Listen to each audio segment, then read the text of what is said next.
Members, I ask that you stand in silence and pray or reflect on our responsibilities to the people of the Australian Capital Territory.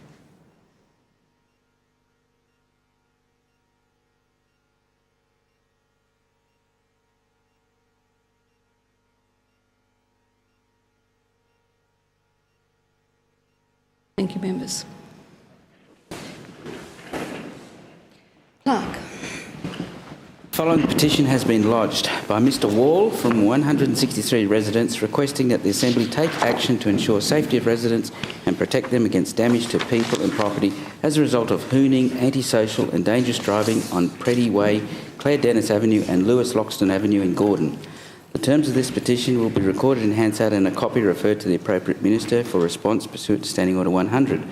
The following response to a petition has been lodged by Ms Fitzharris, Minister for Transport and City Services, dated 24 October 2017, in response to a petition lodged by Mrs Kickett on 17 August 2017 concerning upgrades to playgrounds in Higgins. Mr Wall. Thank you, Madam Speaker, and I just seek leave to make a brief statement in regard to the petition that has just been presented on my behalf. Is leave granted? Leave is granted. Mr Wall. Thank you. Madam Speaker, today I've presented a petition on behalf of 163 residents of Gordon noting excessive hooning and dangerous driving on Preddy Way, Claire Dennis Avenue and Lewis Luxton avenues. This petition calls on the ACT Government to take action to ensure safety of residents and protect them against damage and also to protect damage towards people and property as a result of hooning and antisocial and dangerous driving on Preddy Way, Claire Dennis Avenue and Lewis Luxton Avenue. Madam Speaker, it is indeed a shame that residents feel the need to petition the Assembly for basic amenities and basic safety rights and amenity upkeep in their suburban streets that you would expect would be covered as part, of course, of local government services. This is not the first time residents have raised this issue. In relatively recent years, the government decided that line marking at the intersection of Preddy Way and Claire Dennis Avenue might fix the problem, yet residents waited months for even this tokenistic measure to actually take place, and that's been since 2013. In actual fact, this has been a much longer running issue that some constituents who live in these streets are no longer shocked when an out-of-control vehicle smashes into a house for the third time. They aren't surprised nor shocked when there is yet another near miss from a hooning driver careering out of control along these suburban streets and primarily at those intersections. What is a shock is that, as of yet, no one has been killed. I quote now from a letter that a resident sent the then Police Minister in 2015, Mr Corbell, recounting their experiences, and I quote, "On the 5th of December 2015, I rang ACT Policing to report 4 utilities speeding up and down Lewis Luxton Avenue. At the time, there were a number of children playing in their front yards and members of the public were walking along the footpaths. The noise from the vehicles was such that a number of residents came out to see what was happening. I was speaking with my neighbour and we could hear the vehicles coming back, turning from Woodcock Drive into Lewis Luxton. He stood at the footpath, the resident stood at the footpath and took a video with his mobile phone which clearly showed the registration numbers of the vehicles. The neighbour banned his children from playing in their front yard as he was concerned for their safety. I did not receive a response from my call from ACT Policing on the 5th of December and I rang again the following day and was told that there were no traffic police on duty that day, so the job was deactivated. I was told that they could reactivate the job. I had commitments the following days and I could not hang around waiting at home for the off chance that someone would attend my residence. I spoke to my neighbour and said that they had attended Tuggeranong Police Station and showed the officer he spoke to the video footage that had been taken. To cut a long story short, no one seemed interested in pursuing the matter. We also had footage on our home security camera. The unacceptable behaviour of the drivers of these utilities plus sedans is continuing on a regular basis, mid to late afternoon, early evening and weekends. On the 25th of January, a red utility with black wiggle rims did a donut at the corner of Lewis Luxton and Preddy Way and almost lost control of the vehicle. I happened to be in the yard gardening and witnessed the incident. If there had been anyone on the footpath, they would have been hit as the utility went up over the footpath." End quote. Madam Speaker, that letter was written 2 years ago and still this issue remains a present threat to residents on a daily basis. In July this year, I was contacted by residents who had actually had a car end up in their front yard, narrowly missing a house itself and the residents that were inside. This ongoing situation is simply unacceptable. In an answer to a question without notice in this place on this issue, the response from the Chief Minister stated that, and I quote, "ACT Policing and Roads ACT have established a system in relation to both road safety and dangerous driving, given that this matter has been raised today. I will seek from officers of the Police Minister and the Minister for Transport and City Services confirmation that the matter has been examined and that potential solutions have been identified." Madam Speaker, this established system that the Chief Minister is clearly not, that the Chief Minister has described is clearly not working, and an urgent solution needs to be found. Residents along these three main roads in Gordon are at the stage of having to take matters into their own hands. I spoke to one resident recently who's installed a traffic mirror on the street light post opposite his home, so he can be sure when he's entering and exiting his driveway that he is in fact safe. These are not the measures that residents should be having to pay when there is rates and taxes paid in the city to provide safe streets, adequate policing. This is the basic amenity that residents expect to be maintained by a good government. Madam Speaker, I commend the petition to the Assembly and applaud the residents of Gordon for taking the time out of their weekends to talk to their neighbours, to assist me in raising this issue, and hopefully get some sense from the government and get a response. Ms Fitzharris, Minister for Health and Wellbeing. Thank you, Madam Speaker. It's a privilege to have the opportunity to speak in this place about the year of delivery this government has driven since last year's territory election. I think I speak for every member here in saying I feel fortunate every day for the opportunity to represent my community, and it is a particular privilege to be part of delivering an even better Canberra through my roles as the Minister for Health and Wellbeing, Transport Canberra and City Services, and Minister for Higher Education, Training and Research. It's been a very busy year, one in which we have been able to deliver on the commitments we made as a result of our conversations with the community over the past year. It is also an honour and a privilege to be Minister in areas that deliver services to tens of thousands of Canberrans use every day. It has been an exciting and fascinating challenge. The task was made a little less daunting by the fact that this Barr Labor government went to the last election with a clear set of commitments in the health, transport, higher education and city services portfolios to ensure our growing city not only meets the challenges ahead of us but seizes the opportunities available to our unique city. We also collectively share a strong vision for how to make the services Canberrans rely on even better. The job of my team and our directors over the past 12 months has been to roll up our sleeves and start getting on with delivering on these commitments. And we have been, Madam Speaker. I'd like to spend a few minutes talking about the big things we've delivered in each of my portfolios because there is real progress being made and Canberrans are already seeing some of the benefits. The government went to the last election with some big commitments in health to increase Canberrans' access to walk-in centres and GP bulk billing, expand the Centenary Hospital for women and children, build a new Spire Centre at the Canberra Hospital and invest in more frontline services. We have made it a priority to fund work on all of these initiatives in the first post-election budget so that delivery can get underway. Projects like Spire and the Centenary Hospital expansion are big capital projects that will take some years yet to rise out of the ground. But by starting the planning work as early as possible in this term of government, we're making sure this new health infrastructure will be ready when our growing population needs it. During the past year, we have also seen the University of Canberra Public Hospital make rapid progress towards its commissioning in 2018, which will give Canberra a dedicated rehabilitation hospital while also providing a world-class training facility for our future health workforce. Importantly too, we have begun consultation with clinical practitioners and the community about the draft territory-wide health services framework, which will inform the strategic direction for ACT Health's clinical and community-based health services over the next 10 years. It's no good making huge investments in health infrastructure if these are not based around a proper understanding of how Canberrans need and want to access health services and a clear plan for delivering them in a way that can meet those needs. We have also seen a particularly busy and challenging year on a number of issues for which I am grateful for ACT Health's swift and proactive response, notably among them the system-wide data review. This is an important piece of work and is progressing very well. ACT Health have also responded quickly and professionally to the challenges exposed by the Grenfell Tower disaster and moved quickly to provide robust advice on managing the issue with the safety of our community forefront in its mind. And we also know that the 2017 flu season impacted so many Canberrans and their families. And of course, the health workforce itself is not immune from the flu season. I recognise that it has been a challenging year and thank all those involved in making sure we provide the best possible health services to those people in our care. I also acknowledge that this season we have seen families across Canberra impacted by the flu season in the most significant way, through very unwell family members or indeed the loss of family members. It is a reminder to us all of the significant impact that the flu can have on our community. In June, we made it safer for pregnant mums to carry their babies with whooping cough vaccinations made available, including through approved pharmacies. Whooping cough has devastating effects on small babies and their families, which is why we took steps to make it easier to get immunised without having to make an appointment to see your GP.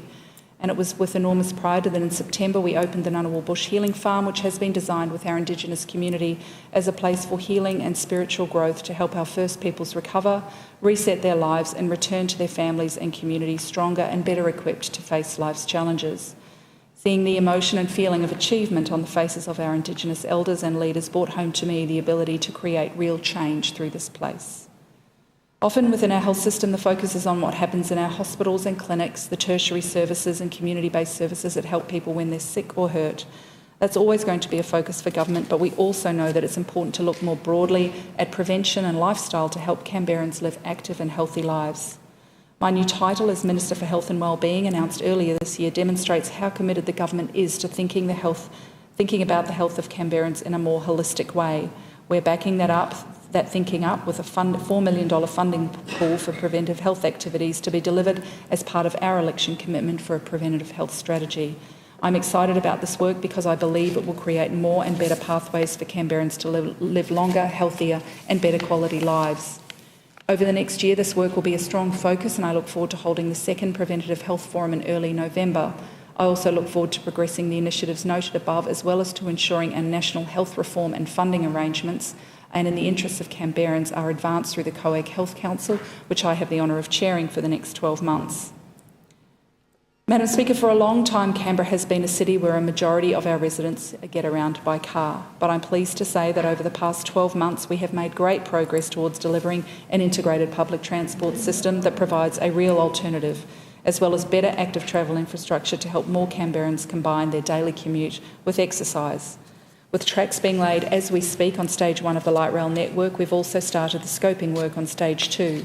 This has included seeking the community's views and priorities for the proposed routes, as well as starting work on the detailed technical and design work that has to underpin a major infrastructure project like this. We've also started discussions with the NCA and other Commonwealth stakeholders that will be critical to seeing this important project succeed. Alongside the start of Light Rail Stage 1, we promised to roll out a new network of rapid buses to get Canberrans where they need to go more quickly and easily. I was very pleased to last week announce that we will have the full network of 9 rapids rolled out from mid-2018 and reveal the new look network that will achieve that. Rapid buses will connect town centres, suburbs and the city, forming the backbone of Canberra's future integrated transport network. Rapids will run at least every 15 minutes along core transport corridors from 7 a.m. to 7 p.m. Monday to Friday. We increasingly see active travel having a big role to play in how Canberrans will access the public transport network in the future, and so we've ramped up work on infrastructure to support this over the past 12 months. That's included upgrading walking and cycling infrastructure around town and group centres like Tuggeranong, Woden and Kingston, as well as opening Canberra's 20th park and ride facility at Waniassa. Funding has also been delivered and planning is underway for the Belconnen Bikeway, which will connect suburbs like Bruce, Macquarie and Flory with the Belconnen Town Centre and nearby educational institutions. Madam Speaker, we heard the community's feedback loud and clear that Canberrans want to live in a clean and well-kept city. It's one of the things that makes this place so livable. That's why I've been pleased to see a range of different initiatives get underway in the city services area to deliver just that.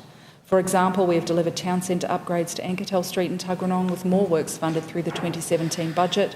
The Canberra Shops is also in the process of getting a facelift, and Hibberson Street in the Gungahlin Town Centre has seen work begin on improvements to landscaping as well as pedestrian and cycling infrastructure. One of the questions I've been asked most often over the past 12 months is, when am I getting a green bin? Canberrans are enthusiastic about the green bin rollout, and we have been working hard to get that underway. The pilot kicked off in Western Creek and Canberra in April, with more than 8,000 households taking up the offer of a green bin. We're using the insights gained through the pilot to inform the citywide rollout of the service, and we'll have more to say about the timing of that very soon. We have also introduced legislation for the ACT's first container deposit scheme, and will hopefully be passing it within this fortnight, because we know that this is a great way to cut litter and boost recycling while also supporting local community groups. Transport Canberra and City Services provide a wide range of services that keep our city humming along and make it an attractive, livable place. I'm pleased with the progress we've made over the past 12 months, but I know there's always more to do to meet the expectations and aspirations Canberrans have for our city. Finally, Madam Speaker, I've been pleased to work with and have responsibility for the higher education training and research portfolio since the 2016 election. This sector plays a very important role in shaping people's lives through skills and new knowledge, and is also very much part of the government's economic diversification strategy. International education continues to be Canberra's largest export, contributing $579 million to Canberra's economy, and last year an increase of 13% on the previous year. Or in people terms, 1 in every 9 Canberran is engaged with a university. Over the past 12 months, the government-funded Study Canberra program has been working collaboratively with universities to grow our profile as a destination of choice for international students and researchers. Through Study Canberra, we have focused on enhancing the student experience and putting in place coordinated and consistent marketing. Our credentials as an education city were enhanced by our announcement with University of New South Wales, Canberra, the possibility of a new and second campus in the City East precinct. This is an exciting development and has the potential to add another 10,000 students over time, further expanding our education base. We are very fortunate in the ACT to have such a quality public provider in the TAFE sector, the Canberra Institute of Technology. The CIT Board has overseen continued reform of CIT, particularly addressing business transformation and the beginning of the CIT campus modernisation strategy. We recognise CIT as a significant contributor in the education, training and research sector, and will continue to support CIT's strategic objectives as the modernisation program rolls out. In closing, Madam Speaker, I'd like to extend a very warm thanks to a number of different groups of people. To the hundreds of people I've spoken to at stakeholder and community events, experts, residents and more, thank you. The practical insights, advice and knowledge you've shared has been invaluable over the past year. To the public servants across each of my directorates who have worked so hard over the past 12 months to turn our election commitments into real services and progress on the ground, thank you. I know we've driven a big agenda, and at times we've pushed hard to make sure that long-term projects like Spire and Light Rail Stage 2 get moving. Both the government and the Canberra community are grateful for the work you do, the hours you put in and the commitment you continue to show to getting things right. I look forward to continuing to work with all of you to see the change we've started together come to fruition. To all my Labor colleagues, we are a wonderful team, and the old adage, the sum of the whole is greater than its parts, is an especially apt one for us as we share common values about making our city a more sustainable, progressive and equitable city. To our new members, it's wonderful to have you in the Assembly representing our community, advocating issues and suggesting ideas. It's exactly what this place was designed to do. And just lastly, Madam Speaker, to my staff, both those who have been with me since the election and those who've joined my office more recently, thank you too. You play a big role in this government's ability to deliver on our election commitments for Canberrans, and I'm grateful for the tireless way you go about this in sometimes stressful circumstances. It's important to take stock, Madam Speaker, at the 12-month mark to see how we're going and acknowledge the progress that's been made. It's even more important to keep driving ahead with delivering for Canberra. For Canberra, that's exactly what my team, my directors and I will be doing over the years to come. I present a copy of the statement and move that the Assembly take note of the paper. Question is that motion be agreed to. Mrs Dunn. Thank you, Madam Speaker. If the Minister for Health and Wellbeing was honest in her self-assessment of the past year, she would not be standing here boasting about pins on the Never Never. If this Minister, if she were really worth her salt, would stand here and apologise to the people of Canberra. She would apologise for the switchboard fire at the Canberra Hospital.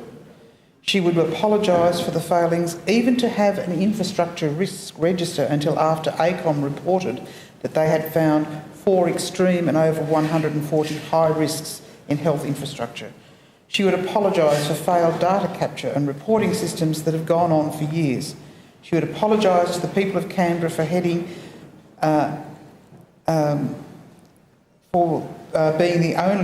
the only jurisdiction in Australia that could not meet its deadlines for the provision of data to the Australian Institute of Health and Welfare and ultimately the Productivity Commission. She would apologise for presiding over appalling emergency department waiting times. She would apologise to those in our community who are waiting so long for elective surgery, sometimes even getting shunted further into the distance.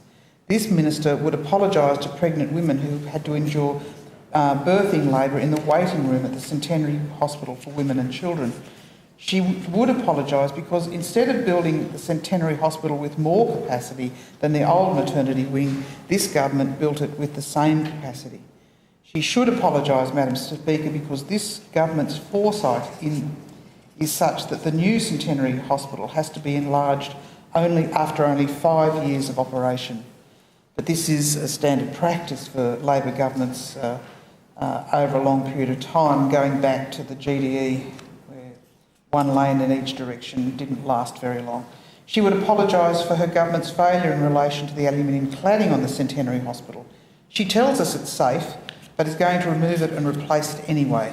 Madam Speaker, if it's safe, why does it have to be removed? The Minister needs to be upfront about the issues relating to the cladding. This Minister should be standing here and apologising to ACT taxpayers for the fact that each presentation to a nurse-led walk-in clinic costs more than $188. This Minister should apologise to people of Canberra for promising to build a new hospital which will open, and I quote, around 2022. In other words, Madam Speaker, on the never-never.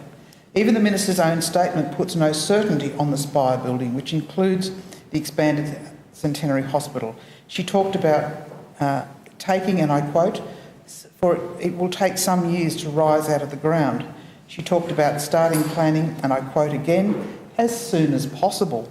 And finally she said, we are making sure this new health infrastructure will be ready when our growing population needs it.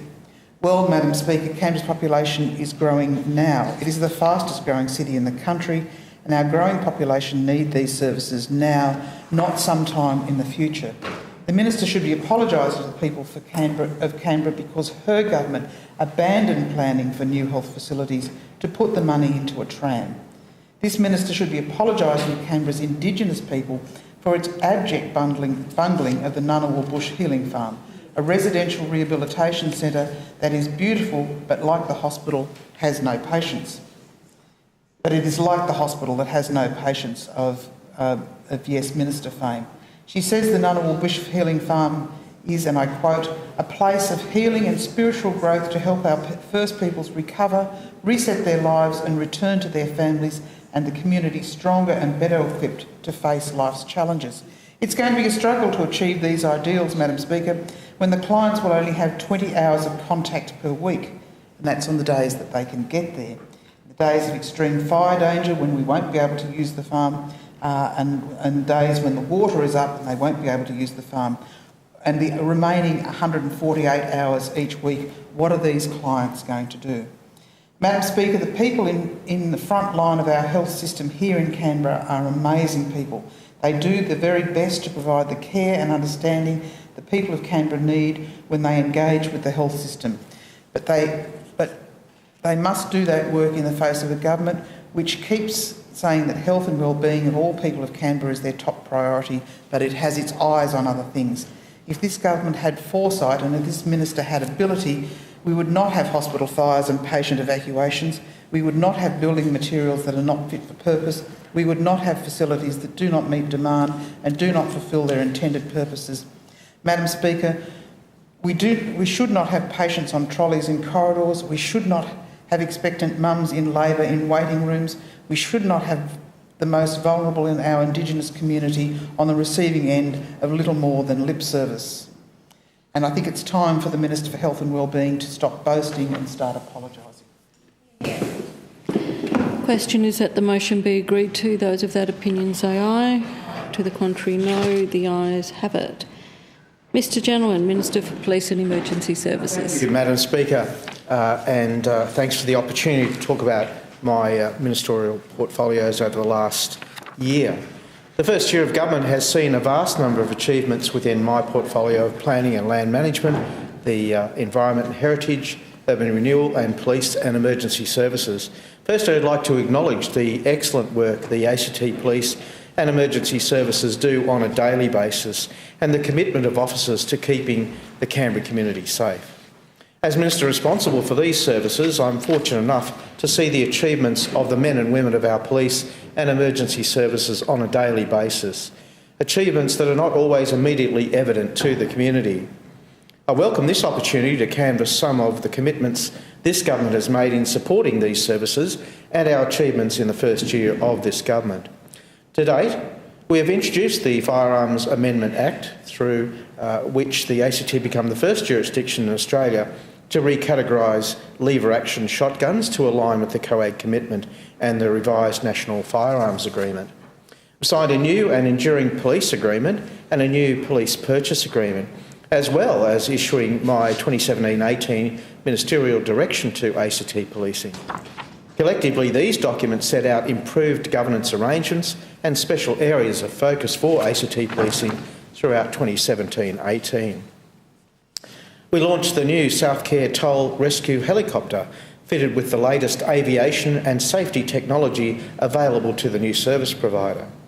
We've completed station upgrades at Fyshwick Fire Station in June to deliver a more contemporary workplace for ACT fire and rescue officers.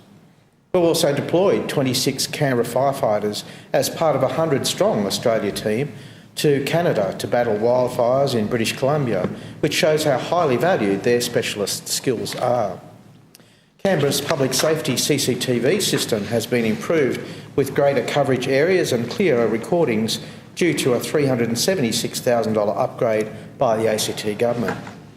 The upgraded system now features modern high-definition cameras. These new cameras are multi-lens, allowing a single unit to cover a much greater area than previous cameras. Additionally, we've successfully deployed portable CCTV technology during Floriade and at the National Arboretum, strengthening public safety at both sites. The ACT government is committed to keeping Canberra safe, and we're doing this through ongoing investment in our police and emergency services agencies, in both infrastructure and personnel. Some of the initiatives the ACT government has committed in the 2017-18 budget include funding for a new fit-for-purpose centre for the ACT's Water Police team, $5.3 million for enhanced protective security measures for ACT Policing, including equipping frontline officers with tasers. The government's also provided ongoing funding this financial year to increase Task Force Nemesis by 8 additional staff to bolster ACT Policing's efforts against serious and organised crime, and in particular motorcycle gangs. The government's also invested in Firefighters Recruit College to start later this year, continuing the government's commitment to recruit more women firefighters and ensuring more firefighters are trained and ready to keep our community safe. Ensuring the health and well-being of officers in emergency services is paramount, and the government has allocated $1 million in the 17-18 budget over 4 years for mental health services for emergency services personnel and health and fitness subsidies for ACT Rural Fire Service volunteers. This represents just a handful of examples of the great work our services do and the government's investment in those services. I'm committed to working with our law enforcement and emergency services agencies to ensure they are effectively resourced to meet the challenges ahead. Madam Speaker, on planning and land management, our first area of focus has been bringing people back into planning. The genuine engagement focus has continued to ensure that we do not undertake city planning simply for the sake of creating artistic street layouts. We plan ahead so that we have an optimum chance of meeting the future needs of the people who will live, work and play in our city. Holding the role of Minister for these portfolios from the start of the parliamentary term gives me an opportunity to continue to establish a strong direction, and one that recognises that the needs of our city are changing. Consultation strategies that are implemented for major projects and proposals, including exploring innovative engagement tools and seeking input from as wide a range of people as possible, ensure varied communities across Canberra are heard, including the previously unheard voices. The government strives to make it easier for the public to understand and have an input into planning processes. The approach to engagement builds on my work on the Statement of Planning in 2015. In developing my Statement of Planning intent, I spent a lot of time attending community meetings, in workshops with groups of all demographics, including our young professionals, and listening to the aspirations that Canberrans have for our city. Madam Speaker, this approach has become the default for talking about planning in Canberra, and I continue to support the Chief Minister's ambitions to develop more meaningful ways to engage with our community and to hear community views. Earlier this year, the government welcomed Ben Ponton as the new ACT's Chief Planner. Mr Ponton has centred his work around quality engagement and has been working tirelessly to find more effective and innovative ways to engage with the community and industry. Mr Ponton has explored opportunities to embrace collaborative conversations and build trust to deliver better outcomes for our city. Mr Ponton's recent work to develop a pre-DA community consultation guidelines, which will be finalised and released to the community in the near future, echoes to the community that community engagement is an integral part of the design of major developments. The government's also working hard to develop policies for housing choices. Affordable housing is an issue that is prevalent not just in Australia but internationally and is closely linked to my planning portfolio, as many of the potential solutions lie within our planning framework. Madam Speaker, our work on housing choices will look at the issue of what we have been calling the missing middle. This is a particular problem in Canberra where it sometimes feels like the options are either a standalone home or an apartment, with very few options in between. This needs to change, and the government is keen to collaborate on options to encourage and deliver innovative, high-quality residential buildings. There's another project that's a little further advanced, which is the establishment of the Capital City Design Review Panel, to be chaired by the ACT Government architect Catherine Townsend, and where appropriate by the National Capital Authority as well. The Design Review Panel will be a valuable tool in setting the expectations for improved citywide outcomes in terms of the built form and its relationship with the landscape, particularly for development along our main avenues. The panel will provide independent expert advice for public and private sector development proposals, including public places. Establishing a single design review panel in the ACT will ensure that there's consistency in advice and processes, and this will give greater potential to attract the best urban planning thinkers and designers to contribute to significant development proposals across our city. The experience from other jurisdictions demonstrates that there are several benefits to design review for the community, developers, design professionals and government. These include improved design quality, reduced project costs for the developer and faster development application approval timelines. In June last year, I announced the Improving the ACT Building Regulatory System Reform Program. As a result, the government introduced new legislation last year to help prevent people with poor compliance histories from holding builders' licences and to expand statutory warranties for residential buildings to all residences, regardless of height. The government confirmed its commitment to the reforms by including funding in the 2017-18 budget under the Building a Better City initiatives.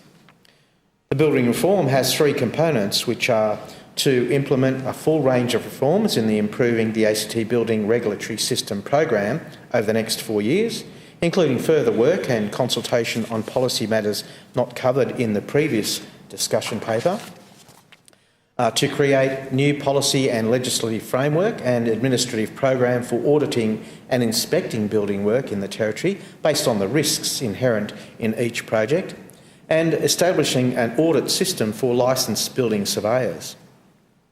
Other key achievements in the planning and land management portfolio over these first 100 days include swimming pool safety education through the Backyard Lifeguard campaign, the DA Finder app version 2 upgrade, community panels established to guide Kippax and Curtin Centre planning, Gungahlin Town Centre refresh released for consultation, including the first live Facebook engagement, active living principles and draft changes to the Territory Plan released for public comment, end of trip facilities, a draft variation to the Territory Plan also released for public comment, education and youth engagement, planning related education and consultations at high schools and colleges.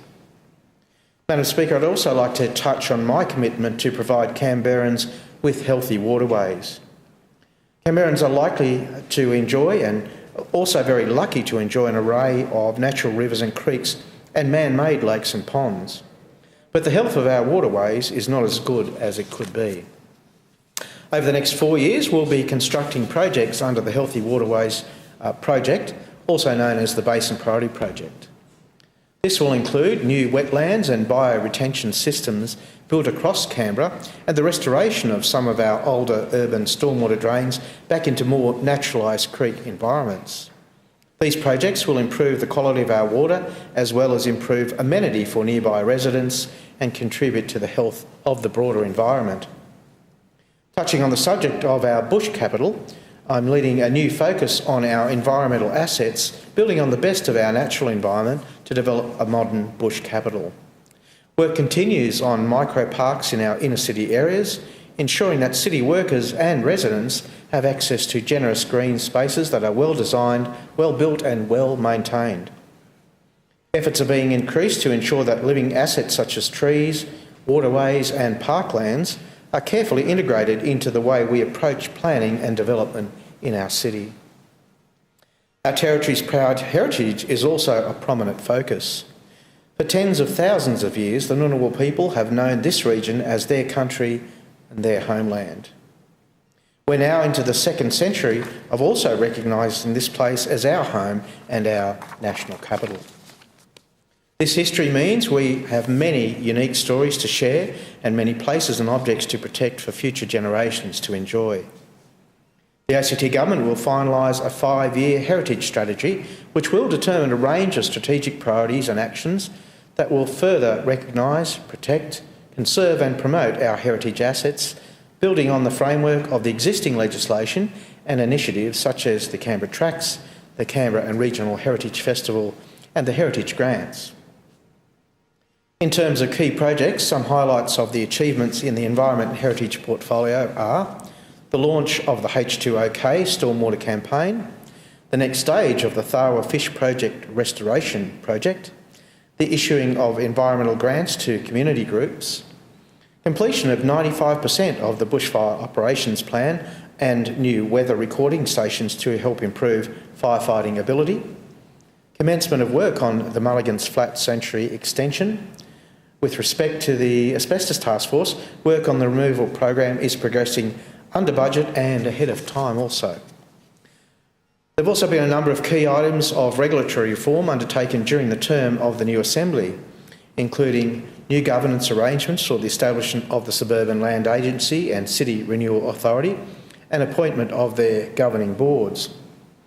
Reform of the Lands Acquisition Act to allow the Territory to initiate the compensation process. New statutory planning requirements for storage of dangerous substances. Red tape reduction for assessing development near contaminated sites. And all draft Territory Plan variations to be referred to the Legislative Assembly Planning Committee. Madam Speaker, the key achievements I've outlined today in my portfolios for the first year will continue to come in the next 3/4 of this term of government and ultimately help make Canberra an even better place to work, live and play for all. Madam Speaker, can I thank my staff both in my office and across all my directorates. They've done a fantastic job in sometimes difficult circumstances, and I encourage them to keep up their strong commitment. It's a great benefit to all Canberrans. Thank you, Mr. Gentleman. The question is that the motion be agreed to. Ms Lauder. Oh, so I was ahead of you, thank you, Mr. Madam Gentleman. Speaker. I present a copy of the statement and move that the Assembly take note of the paper. There is now a question that the motion be agreed to. Ms Lauder. Thank you, Madam Speaker. I'd just like to make a few very brief comments relating specifically to the planning and land management and heritage aspects of Mr. Gentleman's ministerial statement today. One of the points he makes is that the government is exploring innovative engagement tools and ensuring that varied communities across Canberra are heard, including previously unheard voices. That's interesting when the best way for the government to engage with the whole community would start with involving all groups, even those that disagree with the government. Every individual and group has the right to express an opposite view to the government. Remember, that's what's called democracy. So we shouldn't be locking people out of community panels, locking people out and making community meetings by invitation only. That means that other voices, unheard voices, remain unheard. In saying that, Madam Speaker, we know that the government doesn't like to hear the voices of those that disagree with them. They refuse to deal with them, and that makes it harder for us to ensure that all voices are heard. Some of the examples we've heard about the government refusing to attend events and talk with people include master builders, Clubs ACT and the greyhounds industry. A lot of people don't engage with development in their area until development work begins. That's why it's important to ensure that all voices are heard and not have closed consultation systems.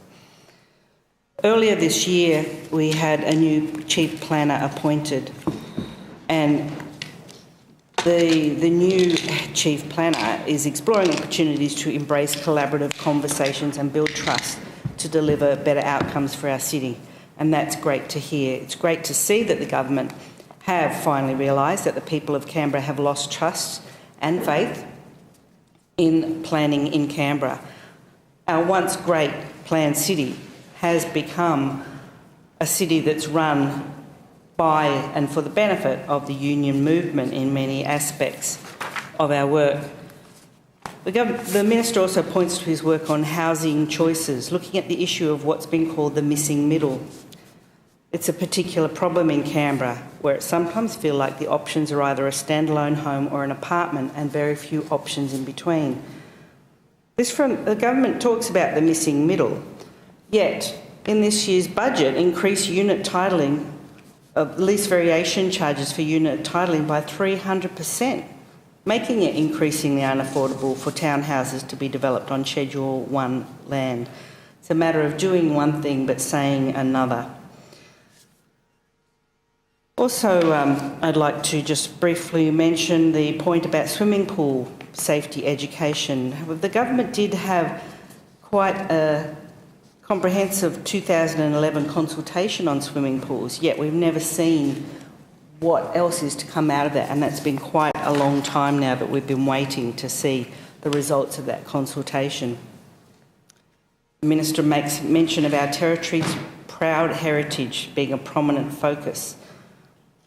Yet, apparently it's not so prominent. There's not one achievement relating to heritage in the Minister's statement today. So obviously there's a lot more work that needs to be done in that area. We've heard this government has been in power for quite some time. It now appears they're trying to fix problems of their own making. The missing middle, providing more housing choices for people. What have they been doing over the past few years that they now have to address those problems and fix the problems that they themselves have created? There's still a lot of work to do in the planning area. It's good to see that there are some points for improvement mentioned in the Minister's statement, and I will look forward to continuing to encourage the Minister to consult and communicate more with the community to ensure the best outcomes. Thank you, Ms Lauder. The question is that the motion be agreed to. Those of that opinion say aye. To the contrary, no. The ayes have it. Clerk. Executive business, notice number 1. Mr Barr. Thank you, Madam Speaker. I present the Revenue Legislation Amendment Bill 2017 number 2, together with its explanatory statement and Human Rights Act compatibility statement. Clerk. A bill for an act to amend legislation about revenue collection and for other purposes. Mr Barr. Madam Speaker, I move that this bill be agreed to in principle. The question is the bill be agreed to in principle. Mr Thank Barr. you, Madam Speaker. I present to the Assembly the Revenue Legislation Amendment Bill 2017 number 2, which will ensure smooth administration of the barrier-free conveyancing model and improve the clarity and quality of the ACT's tax legislation. This bill contains minor policy and technical amendments to support a fair, effective and efficient tax system. It amends the Duties Act of 1999 and a number of other taxation acts of the Territory. Madam Speaker, on the 18th of September this year, the ACT Government introduced a revolutionary reform to the collection of conveyance duty, the barrier-free model. The model removes barriers to the conveyancing process for the customer by creating a single point of contact with the government, abolishing the requirement for stamping, shortening the turnaround period for property purchases, and moving the payment of conveyance duty to after the settlement of a property purchase. For the introduction of the barrier-free model, The ACT Revenue Office and Access Canberra have developed administrative processes for handling transitional transactions as well as dutiable transactions outside the barrier-free transactions. This bill will amend the Duties Act to clarify the Commissioner for ACT Revenue may use his or her general power of assessment to assess a duty liability in the event of non-registration of a property transfer. It also clarifies that the Registrar-General can collect buyer identification documentation at any time leading up to property transaction. The Duties Act will also be amended to provide clarification on dutiable transactions that will not be processed under the barrier-free model. Currently, some dutiable transactions, including declarations of trust and grants of a commercial lease with premium, are not registrable or optionally registrable with Access Canberra. The Act currently applies a 14-day period to lodge and pay duty for these transactions, which may be less practical for customers because the period applies from the beginning of the transaction. In contrast, payment for barrier-free transactions is not required until registration of the transfer of title. This bill will apply the previous lodgement and payment periods of 90 days to these non-barrier-free transactions, which is a more practical time frame for these types of transactions. The bill also amends the legislation to support taxation practices and policies of government. Amendments to the Duties Act will clarify how differential rates of duty can apply when the ownership of an entity with land holdings changes. The current provisions do not allow for the application of the commercial duty rate in such circumstances, which can result in some taxpayers being treated unequally. Madam Speaker, as the government has cut the duty rates for commercial transactions under 1.5 million, there are now just two sets of rates. This could create confusion about whether landholder acquisitions use the commercial or non-commercial rate. The amendment will make it clearer that the correct rate of duty is the commercial rate. Further, Madam Speaker, the bill will remove provisions for obsolete or ceased schemes, including the Motor Vehicle Dealers Authorisation Scheme and the First Home Saver Account Scheme. The bill will amend the Payroll Tax Act to align the definition of exempt rate for motor vehicle allowance with that of New South Wales. The amendment reflects the Commonwealth's new measure to set the exempt rate by legislative instrument rather than by regulation, and is in line with the Payroll Tax Harmonisation Initiative. The bill also makes a number of other minor and technical amendments, including inserting definitions of veteran, vintage and historic vehicles and removing references to repealed acts. Madam Speaker, the bill will ensure our new conveyance model is administered effectively and efficiently for the benefit of both taxpayers and administrators. The bill will also provide greater certainty to the operation of the Territory's tax laws by updating legislation to rectify minor errors and clarify processes. The government has a long-term commitment to improving the Territory's tax system through the Revenue Collection Transformation Program, and this bill is a further representation of how this commitment is being fulfilled. Madam Speaker, I commend the bill to the Assembly. Thank you, Mr Barr. The question is the bill be agreed to in principle. Ms Lauder. I move the debate be adjourned. The question is the debate be adjourned. Those of that opinion say aye. Aye. To the contrary, no. The ayes have it. The question now is the resumption of debate be made in order of the day for the next day of sitting. Those of that opinion say aye. To the contrary, no. The ayes have it. Clerk. Executive business, notice number 2. Ms Berry. Madam Speaker, I present the Education Amendment Bill 2017, together with its explanatory statement and Human Rights Act compatibility statement. Clerk. A bill for an act to amend the Education Act 2004. Ms Berry. Madam Speaker, I move that this bill be agreed to in principle. Question is the bill be agreed to in principle. Ms Berry. Thank you. Today I introduce the Education Amendment Bill 2017. The bill amends the regulation of home education as set out in Chapter 5 of the Education Act 2004. Two key changes to the current regulatory approach are made. Provisional registration is removed and a new requirement that a home education child to living or usually living in the ACT is introduced. The bill also improves the management of the Home Education Register, improves home education reporting and supplements the general regulation-making power in the Act with specific references to elements of home education registration being prescribed by the regulation. The government recognises that for a range of reasons, parents will choose to home educate their child.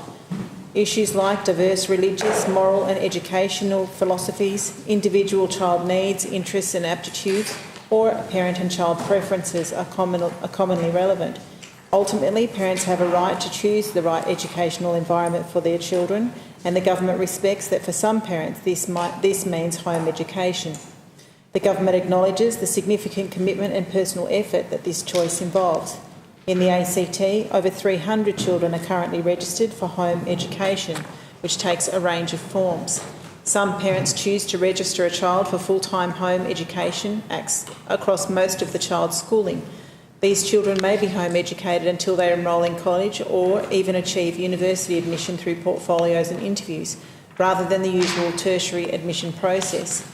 Other children are registered for part-time home education and enrolled in part-time schooling, or might be home educated through their primary school years but go on to attend high school. Parents might also register a child for home education for short-term periods.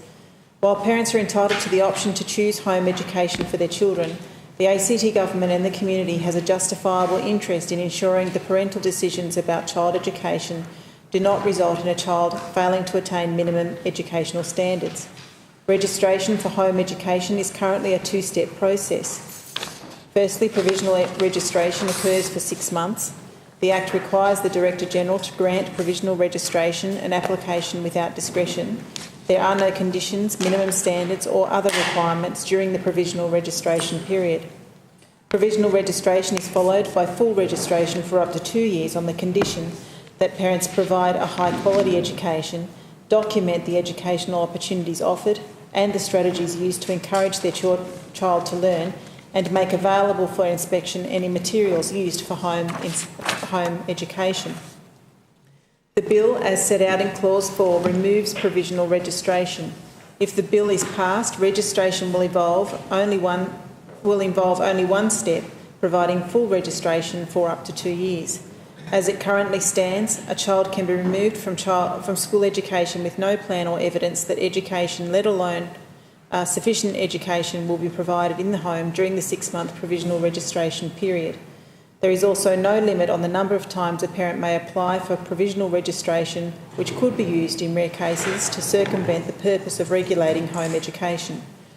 The government is aware of cases where a parent has been denied full registration due to inadequate education being provided in home, but the parent has been able to avoid enrolling their child in school by reapplying for provisional registration, which must be granted without discretion. At present, 70 of the more than 300 children registered for home education are provisionally registered. There is a clear risk that these children will not attain the minimal education standards required to participate in and constructively contribute to our community. The government recognises that parents who register their child for home education may need some help and a few weeks or months to develop curriculum material, develop modules for learning subjects and generally learn themselves how to best educate their child before being able to provide documentation supporting their teaching practices. While most new home educators may use the provisional registration period to develop strategies to educate their child, the government is aware that some parents come to the end of their provisional period having made little or no progress towards developing educational strategies and plans. The government has concluded that the most suitable response to this issue that will protect the right to a child to receive an education appropriate to their needs is to remove provisional registration as proposed by the bill. This change is not intended to deter parents from choosing home education. if they decide that that is right for their child, but will ensure that there is sufficient oversight to ensure the best educational opportunities for the child. Flexibility to allow parents to develop an educational approach appropriate to their child's needs is retained. The bill provides that the regulations may prescribe the information that parents must provide, an application for home education registration, and conditions on registration may be prescribed by regulation. Additionally, the Director-General may grant registration for a period shorter than 2 years. Relying on these and other provisions of the amended Act, should the bill be passed, the Government will make regulations that meet the policy objectives of the bill while meeting the needs of new home educators. I've asked the Education Directorate to work closely with existing home educators and representative groups following the introduction of the bill to draft this regulation. In removing provisional registration, the bill also streamlines and simplifies the home education registration process. Some parents are confident and able to provide appropriate home education and do not need a provisional registration period, but the Act currently does not allow a child to be registered without first being provisionally registered.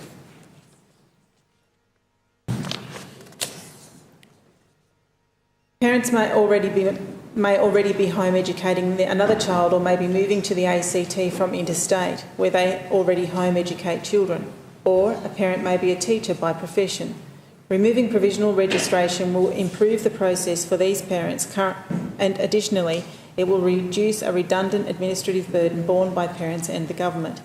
Alongside removing provisional registration, the bill in Clause 5 introduces a new requirement that a child registered for home education live or usually live in the ACT. This amendment makes clear that the Act does not intend to allow home education registration of children who do not live in the ACT. It adds a condition that a child being registered lives or usually lives in the ACT and obliges parents of a home educated child to inform the Director-General if this stops being the case. The lack of a requirement that a child live in the ACT means that interstate parents may seek registration for home education in the ACT to avoid educational obligations in their state or territory of residence, because interstate parents perceive the ACT obligations to be less onerous, or because another jurisdiction has refused registration of the child. In making this change, the bill intends to provide sufficient flexibility for circumstances where a child who usually lives in the ACT is temporarily living outside the ACT.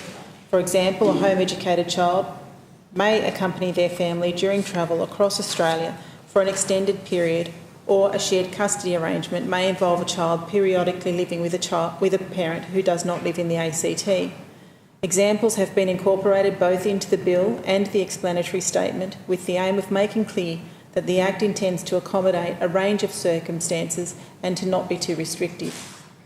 The bill improves the management of the Home Education Register by expressly providing for the information it contains to be prescribed in Regulation, Clause 11, and by requiring parents to inform the Director-General of changes to information on the register, Clause 6.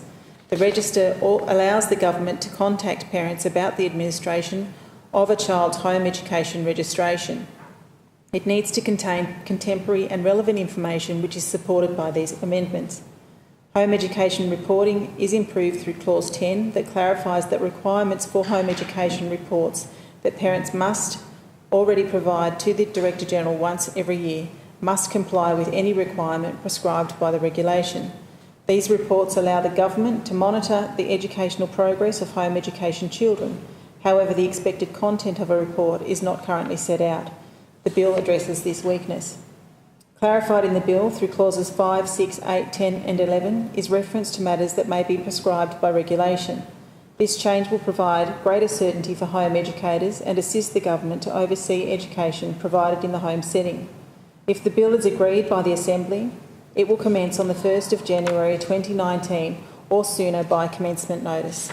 This delayed commencement is provided for two reasons. First, it will allow parents time to apply for registration for children who are currently provisionally registered. Second, it will allow sufficient time for detailed consultation on the content of the new regulations that will further detail elements of home education regulation. This bill supports the government's commitment to ensuring all children, school or home educated, are empowered with an education appropriate to their needs that prepares them for the future. I commend the bill to the Assembly. Question is that the bill be agreed to in principle. Mr Wall. Speaker, and I move that the debate be now adjourned. Question is the debate be adjourned. Those of that opinion say aye. Aye. To the contrary, no. The ayes have it. The question now is resumption of debate be made an order of the day for the next day of sitting. Those of that opinion say aye. To the contrary, no. The ayes have it. Clerk. Executive Business Notice Number 3. Mr Rattenbury. I present the Inspector of Correctional Services Bill 2017 together with his explanatory statement and Human Rights Act compatibility statement. Clerk. An Act to provide for an Inspector of Correctional Services and for other purposes. Mr Rattenbury. Thank you. I move that the bill be agreed to in principle. Question is the bill be agreed to in principle. Mr Rattenbury. Thank you, Madam Speaker. Today I present the Inspector of Correctional Services Bill 2017. The bill establishes an independent Inspector of Correctional Services for the Territory. I, along with my colleague, the Minister for Disability, Children and Youth, am proud to be establishing a new oversight mechanism in the ACT to oversee and critically examine the operations of both adult and youth correctional centres and services through this bill. In June 2016, I commissioned the independent review by Mr Moss to examine the care and supervision of Stephen Freeman received during his time in custody, including whether ACT Corrective Services systems operated effectively and in compliance with human rights obligations. This bill is a significant step towards implementing the recommendations made by Mr Philip Moss following the tragic death in custody of Stephen Freeman. I received Mr Moss's report, So Much Sadness in Our Lives, on the 7th of November 2016 and publicly released the review on the 10th of November 2016. On the 16th of February 2017, the government formally responded to Mr Moss's recommendations. In response to Recommendation 8, the government announced the development of an Inspectorate of Custodial Services and Critical Review function to be operational by the end of 2017. Since the ACT's only adult correctional centre, the Alexander McConaughey Centre, opened in 2009, a number of reviews have called for the establishment of a similar role or regime, including the 2007 Human Rights Audit of the operations of ACT correctional facilities under corrections legislation, the 2016 Justice and Community Safety Standing Committee's inquiry into the Auditor-General's report on the rehabilitation of male detainees, and the 2016 Morrison Security Review. This bill acknowledges the recommendations made in those reports. Our custodial facilities must operate at the high standards that our community rightly expects. The government is committed to implementing transformational change to how people deprived of their liberty are treated in the ACT. Correctional centres, by their very nature, cause a power imbalance between the people that maintain the environment and the people detained there. Due to the inability to largely control their day-to-day decisions, those detained in correctional centres are some of our community's most vulnerable. These vulnerabilities are amplified because of the closed nature of correctional institutions. They pose unique accountability challenges, particularly in relation to public transparency of operations. As a result, the government must ensure the independent oversight of correctional facilities and services is adequate and effective. While still a relatively new and small jurisdiction with regards to managing prisons, our detainee cohort has changed dramatically in just over a decade. Detainee numbers have increased, detainee complexities have increased, and detainee needs have increased. The ACT has one of the most comprehensive oversight regimes of correctional centres in Australia. The work of the Human Rights Commission, including the Human Rights Commissioner, Discrimination Commissioner, Children and Young People Commissioner, Public Advocate, Disability and Community Services Commissioner and the Health Services Commissioner, the Ombudsman, the Auditor-General, official visitors and adjudicator under the Corrections Management Act is invaluable to ensuring the quality of decision-making and complaint handling by ACT Corrective Services is adequate, sensitive to individual detainee needs and in accordance with human rights. However, as identified in the Moss Review, the importance of a systematic preventative oversight mechanism cannot be overstated. In order to protect against harm occurring, a proactive inspection regime is required. Such a role acts as a more effective prevention measure than simply responding to allegations of harm once they have occurred. The establishment of an Inspector of Correctional Services through this bill aims to meet this need. The role of the Inspector of Correctional Services has been developed following stakeholder feedback and consideration of existing models in Western Australia, New South Wales and Tasmania. With oversight of ACT correctional centres, youth detention places, court cells and detainee transport, the Inspector of Correctional Services will undertake inspections of correctional centres and services every 2 years against a review framework, review critical incidents to ensure policies, procedures and legislation promote best practice, undertake the review of a particular issue in the youth or adult corrections environment referred by the responsible Minister or Director-General to ensure policies, procedures and legislation promote best practice, be able to conduct an unannounced visit in accordance with the role, provide independent reports to the ACT Legislative Assembly, and, if appropriate and practicable, consult with people or use staffs suitable to the cultural background or vulnerability of any detainee involved in a matter being examined or reviewed. This includes if a review or critical incident relates to an Aboriginal or Torres Strait Islander detainee, female detainee, detainee with disability, or detainee from a culturally or linguistically diverse background. The new role will work with existing oversight agencies to prevent harm and ensure continuous improvement through the systematic and regular review of correctional centres and services. The bill acknowledges the unique and complementary roles each oversight agency plays in the ACT. This includes a requirement for the inspector to ensure its functions are exercised in a way that does not delay or unnecessarily duplicate the exercise of functions by existing oversight agencies or investigative entities in the ACT. It also allows the inspector to refer matters that it believes can be more appropriately dealt with by that oversight agency, enter into arrangements to efficiently manage the interaction of each of the parties' statutory functions, and facilitates appropriate information sharing. In return, Human Rights Commissioners, the ACT Auditor General and ACT Ombudsman are required to consult with the inspector prior to undertaking a broad investigation or own motion investigation relating to a correctional centre or services, and ensure when exercising these broad investigation or own motion investigation functions, they do so in a way that does not delay or unnecessarily duplicate the functions of the inspector. This provision does not provide the inspector with a veto power over an investigation, impact on these existing agencies' abilities to review complaints, or alter the mandate of their existing oversight functions.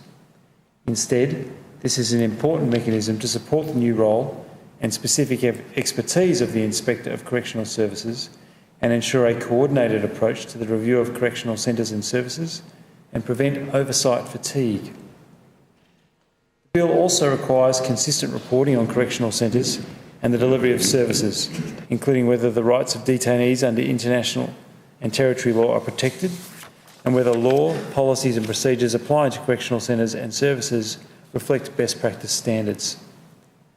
The bill and establishment of the Inspector of Correctional Services aim to meet the expectations of the MOS review and complement existing work underway, including the review of the Official Visitor Scheme and the implementation of the ACT's optional protocol to the Convention Against Torture National Preventative Mechanisms.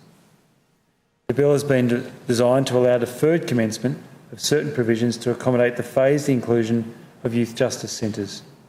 The legislation requires that the Bimberi Youth Justice Centre must come under the inspector's oversight within 2 years of the bill taking effect.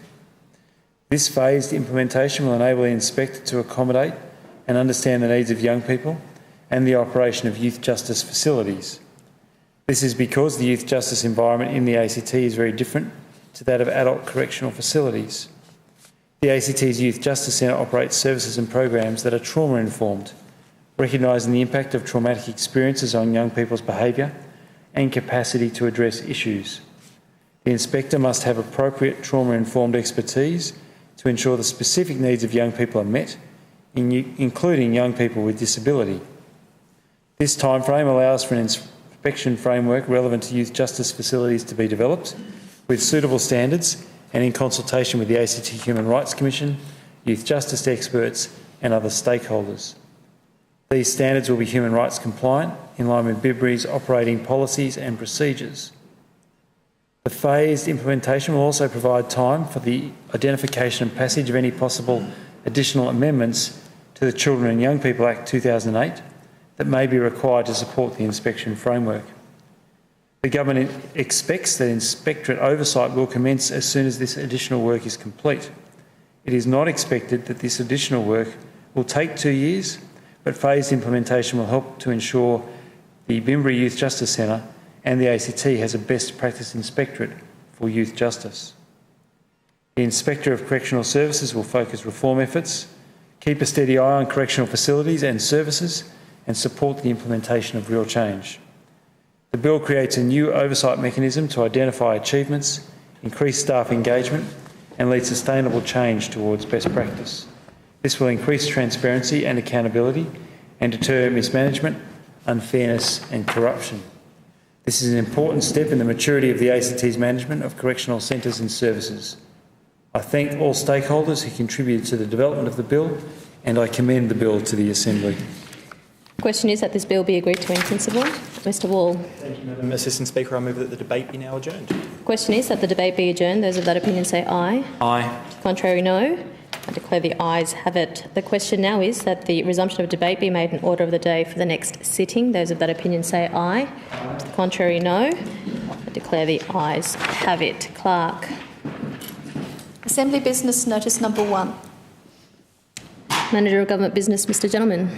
Thank you, Madam Assistant Speaker. I move the motion standing in my name on the notice paper relating to proposed amendments to the resolution of the Assembly which established the general purpose standing committees. The question is that the motion be agreed to. Mr Gentleman. Madam Assistant Speaker, I won't speak any further to the motion. I think all parties are aware of it. So. Thank you. The question is that the motion be agreed to. Those of that opinion say aye. Aye. Contrary, no. The ayes have it. Clerk. Assembly Business Notice Number 2. Manager of Government Business, Mr Gentleman. Thank you again, Madam Assistant Speaker. I move the motion standing in my name on the notice paper relating to the referral of annual and financial reports to the relevant standing committees. Question is that the motion be agreed to. Those of that opinion say aye. Aye. To the contrary, no. The ayes have it. Clerk. Assembly Business Notice Number 3. Manager of Government Business, Mr Gentleman. Thank you, Madam Assistant Speaker. I move the motion standing in my name on the notice paper relating to the proposed sitting pattern for 2018. The question is that the motion be agreed to. Those of that opinion say aye. To the contrary, no. I declare the ayes have it.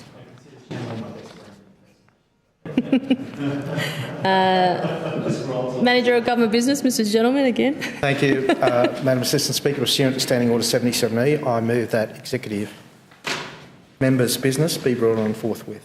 The question is that executive members' business be called on forthwith. Those of that opinion say aye. To the contrary, no.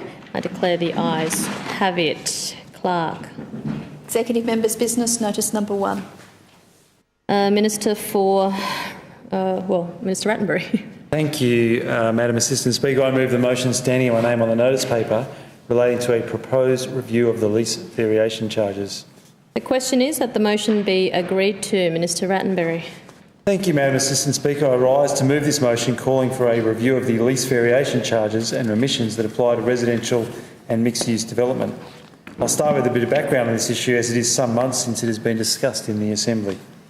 Members will recall that the 2017-18 budget included an increase in the lease variation charge on unit titling of residential dwellings on most, but not all, residential Crown leases. This charge is typically paid by new multi-unit residential developments such as duplexes, townhouses and apartments. It is incurred when the lease is being changed to specify a maximum number of dwellings that are permitted on the lease. Previously, the charge was levied on a tiered scale of $7,500 and $5,000 per dwelling. Now it is levied at a flat charge of $30,000 per dwelling. Shortly after the budget announcement, the Property Council and other industry groups contacted the government and my colleague Ms Lakuta, identifying that the change could have unintended consequences. These included financial impact on individual developers who are close to finalising developments potential impact on the rate of urban renewal and potential impact on housing affordability. The government responded to these concerns by announcing 2 tranches of transitional arrangements. These transitional arrangements cover developers in 2 situations. First, developers who had lodged a development application prior to 30 June 2017 would be charged at the old rate. This gave time between the budget and the end of the financial year for developers who were almost ready to lodge a development application to have it assessed at the old charge rate. Second, the old charge rate would apply to developers who had purchased land between 30th of June 2016 and 30th of June 2017 and who then lodged a development application up until the 1st of October, that is, the 1st of this current month. This was intended to cover developers who had recently bought a development site at a price reflecting the lower charge and would find their development potentially unviable at the new charge. The government also announced that it would conduct an internal review of the implementation of the changes within 18 months. Industry groups supported the transitional arrangements but also raised concerns about the broader impacts of the change beyond the transition period. These concerns related mainly to the longer-term impact on housing affordability and the supply of new multi-unit housing. The Property Council in particular is also seeking a broader overhaul of the lease variation charge system to allow it to be simplified. So having given that background, now I turn to the substance of the motion. Housing affordability and urban renewal are both issues that are important to the Greens. As a result, my colleague Ms Lakuta has worked closely with both industry groups and the Chief Minister's Office to reach a potential solution. This motion would deliver the solution that Ms Lakuta has negotiated. The motion will bring forward the government's proposed review, but critically will expand it into a broader review. The review will cover the lease variation charges and remissions that apply to all residential and mixed-use development. This is important because over the years the system has become extremely complicated. There are now effectively 3 different systems operating in parallel, and charges are different for identical developments in slightly different circumstances. I will illustrate this complexity with 2 examples. First, take 2 identical developments across the road from each other in an older part of Canberra. They both have a Crown lease, which is limited to the wording for residential purposes only. However, one is in a residential zone, while the other is in a mixed-use zone. The development in the residential zone will be charged $30,000 per dwelling. The development in the mixed-use zone will be charged based on before and after valuations. The charge could be much lower or much higher on a per-unit basis. The difference could be tens of thousands of dollars per dwelling. Take a second example with 2 identical developments across the road from each other, but in this case, instead of being in different zones, they have Crown leases with slightly different wording. One is for residential purposes only, and the other specifies that a maximum of 1 dwelling is permitted. This is a minor wording difference but has a substantial impact on the charges. Again, one will be charged $30,000 per dwelling. The other will pay a charge based on the suburb and how many dwellings are being added. This charge can range from $180,000 per dwelling down to $25,000 per dwelling. There is clearly a lot of room to improve consistency and efficiency of the system without impacting on the overall revenue raised. Moving on to other parts of the motion, the government's current commitment is to an internal review. This motion requires the review to be conducted in close consultation with the community, industry groups and other stakeholders. This is an approach that the Greens prefer generally and is also something that the industry groups are very keen to see in this case. Even though the recent change did not alter the remissions available, I have included them in the motion. The Greens have worked on the remissions with government over many years because they have great potential to provide incentives for developments that have wider community benefit. We have previously been successful in introducing a remission for developments with a community purpose, such as childcare, and also a remission for developments with better environmental design. One other opportunity for remissions worth looking at, and specifically mentioned in the motion, is affordable housing. The review will consider how lease variation charge and remissions could be better aligned to meet the government's housing affordability policies and objectives. We have a great opportunity to line up the charges and remissions with the outcomes of the government's current work on a new affordable housing strategy. This could see the development industry provided with incentives to deliver substantial quantities of affordable housing. I would like to finish by highlighting something that this motion is not about. It is not about scrapping the lease variation charge. The Greens clearly support the principle of the lease variation charge, that where a developer receives an increase in value of land from the single act of lease variation, the community should share in those benefits. That is what LVC does. It captures some of the return for community development. We are absolutely committed to that principle, as we have stated over a number of years. And we know that the Canberra Liberals would prefer to scrap the LVC. Nonetheless, I commend this motion to the Assembly and urge all members to support it. The strength of this motion is that it delivers three key things. It delivers the potential to substantially streamline the lease variation charge system. It delivers the potential to align lease variation charge with the government's housing affordability work with benefit for the whole community. And it delivers a process conducted in close consultation with the community, industry groups and other stakeholders.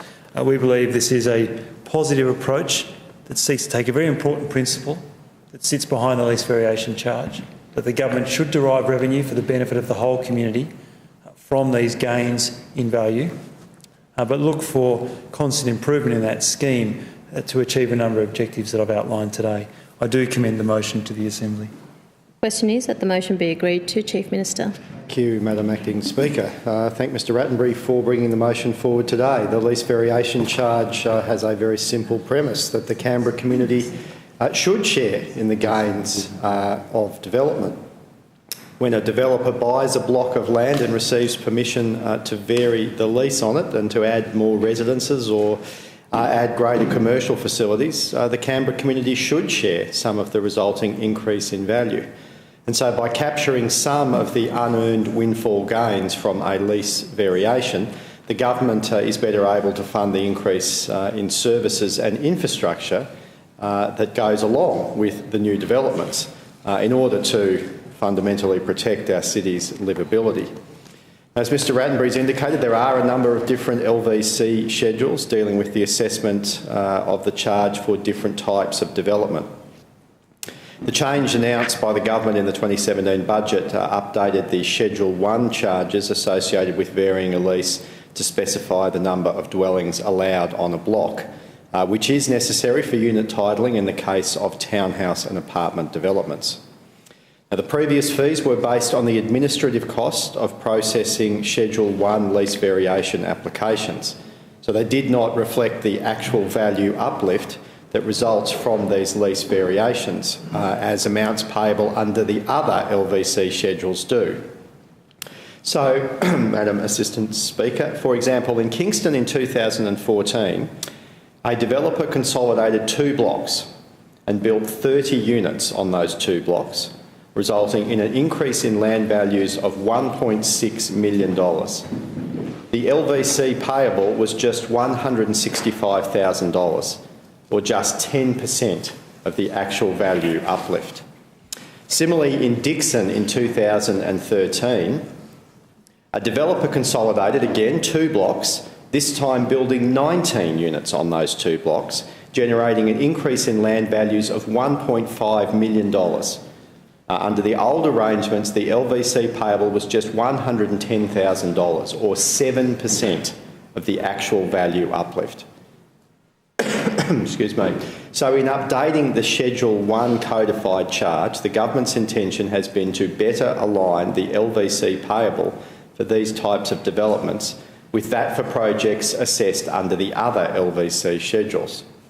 And to the greatest extent possible, we want there to be consistency and clarity in how LVC charges are assessed and determined.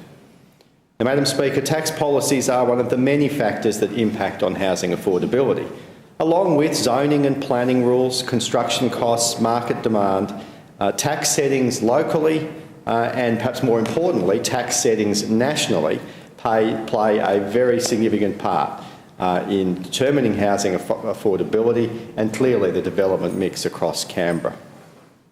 So let me be clear this morning that the government does not agree with the view put by the property industry that the LVC prevents development. The number of new developments going on all across our city proves a pretty powerful counter-argument to this view. But we do acknowledge that in a market as complex and significant as the housing market, it is important to continue to review policy settings to ensure they're properly calibrated and working in the same direction as the government and community's broader objectives. That's why we had previously committed to review Schedule 1 LVC changes within 18 months of their implementation in this year's budget. It's also why the ACT Treasury and other government directorates are working together to better understand how all of the policies on tax, planning, development and more intersect in the context of housing affordability. So we are indeed open-minded about possible reforms which could simplify or streamline how the lease variation charge works. There's no doubt that those who are planning property developments want increased certainty, and that's fair enough. And it's also reasonable that there is improved consistency across projects. And the examples that I have highlighted this morning and Mr Rattenbury has in his contribution go to just that point. But again, I need to be very clear, as Mr Rattenbury has, that we are absolutely committed to the principle of the lease variation charge, and that any review, the review that we undertake will only consider improvements to the LVC, not its abolition, nor will we consider opening any new loopholes that would let developers seek to avoid the lease variation charge. So having said that, Madam Assistant Speaker, the government is happy to support Mr Rattenbury's motion this morning. The question is that the motion be agreed to. Deputy Leader of the Opposition, Ms Lauder. Thank you, Madam Assistant Speaker. I rise today to speak to the motion in regards to the lease variation review. In the 2017-18 budget, the lease variation charge on unit titling of residential dwellings was increased from a tiered scale of $7,500 and $5,000 per dwelling to a flat charge of $30,000 per dwelling, on the grounds that this will improve consistency with the per unit charges which apply to other types of residential lease variations. It's an interesting motion that we see here today. It's a bit of smoke and mirrors from Mr Rattenbury, because what we see here is Mr Rattenbury standing up in this chamber calling on himself as a minister in the Barr Labor government to do something. This is a motion that was originally put on the paper, Madam Assistant Speaker, by Ms Lakuta. It's a Greens motion. It's sat on the table for the past few sitting weeks in her name.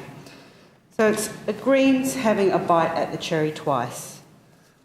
The lease variation charge is a tax that has never brought in the amount of money that the government expected it to. The lease variation charge stifles growth in Canberra. Madam Speaker,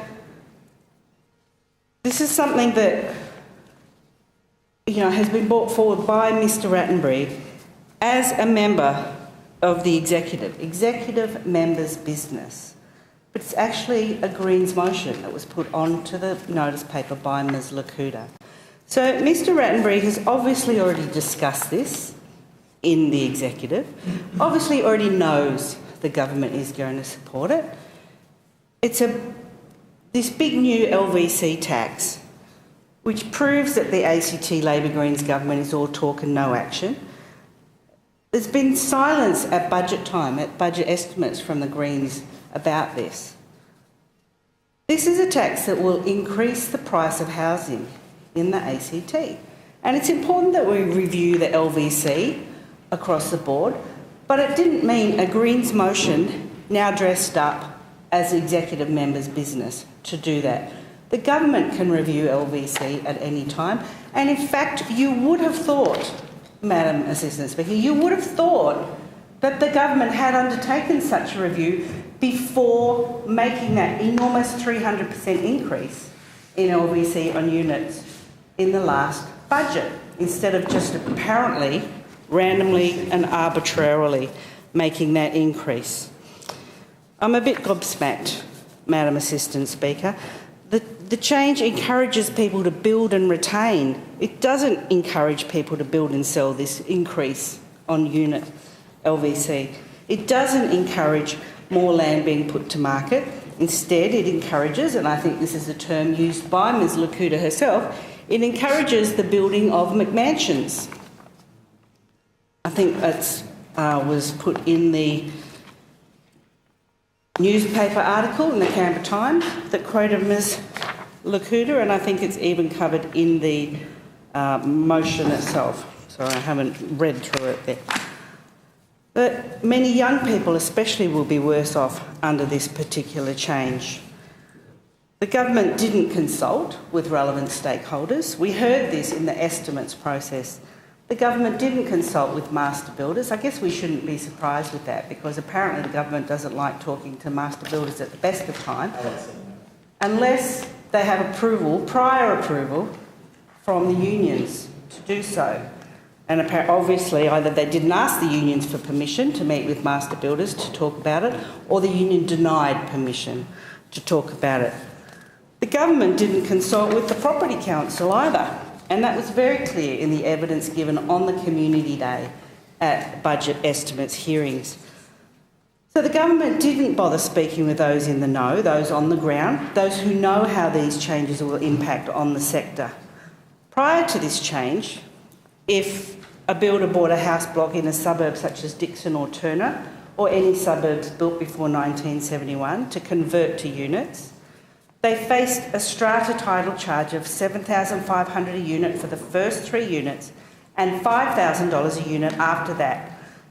This charge is now hiked to $30,000 a unit.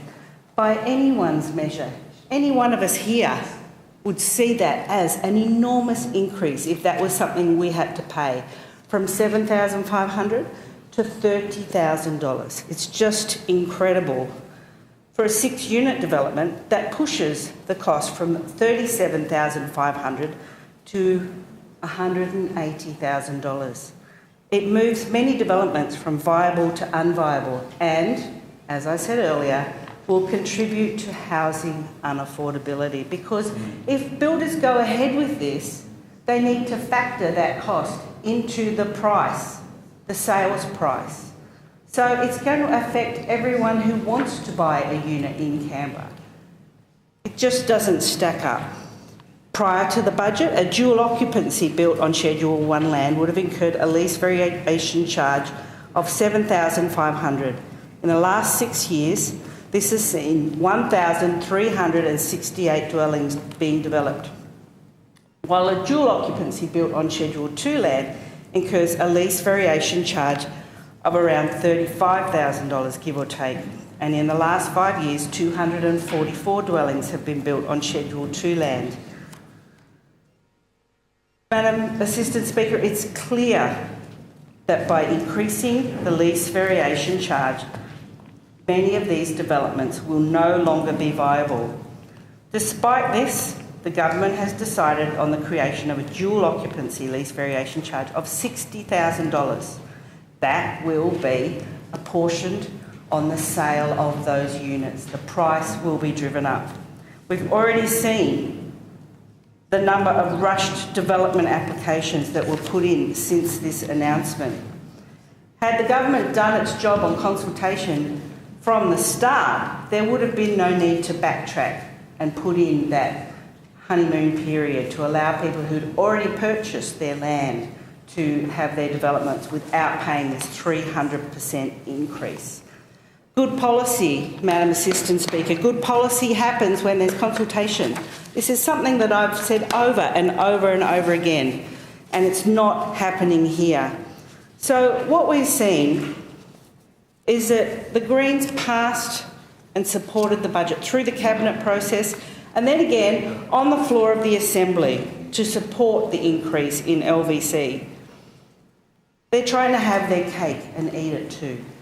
They're trying to ride in like a white knight on their charger and say, oh, we're going to call for a review of LVC. But it was they who supported this increase, this unfair and inequitable increase in the first place. So they supported an increase in the LVC, but are now arguing for a review of it here. This isn't Greens business time. That was yesterday when they could have put forward a motion. Instead, they put forward a motion about the canopy of trees and having a tree canopy curator, instead of putting this forward, which has been on the notice paper for weeks, coming from Ms Lakuta. So what we're seeing here is there's many bites from Ms Lakuta in trying to get to talk about her private members' issues. They're subverting the process in the Assembly by using executive members' business to put forward what was essentially a Greens motion. And I can just see now the tweet from Mr Rattenbury saying LVC increase. We voted for it in the budget. Now we're trying to pretend we're going to save you. Hashtag sorry, not sorry. It's just the kind of thing I would see from Mr Rattenbury. He likes to put forward proposed tweets for other people, and there's one for him to put through. The government have already had to backtrack on this change, making conditional arrangements for the next 6 months and a review in 18 months' time. This is policy on the run. They should have done their homework first up and consulted with the people who know what needs to be done in this area, the people who are concerned about housing affordability, the people who understood that this increase would contribute to housing unaffordability. Instead, we saw the Greens support the budget, support this through the cabinet process, support it on the floor of the Assembly, and now try and make out as though they're very, very concerned about the outcome.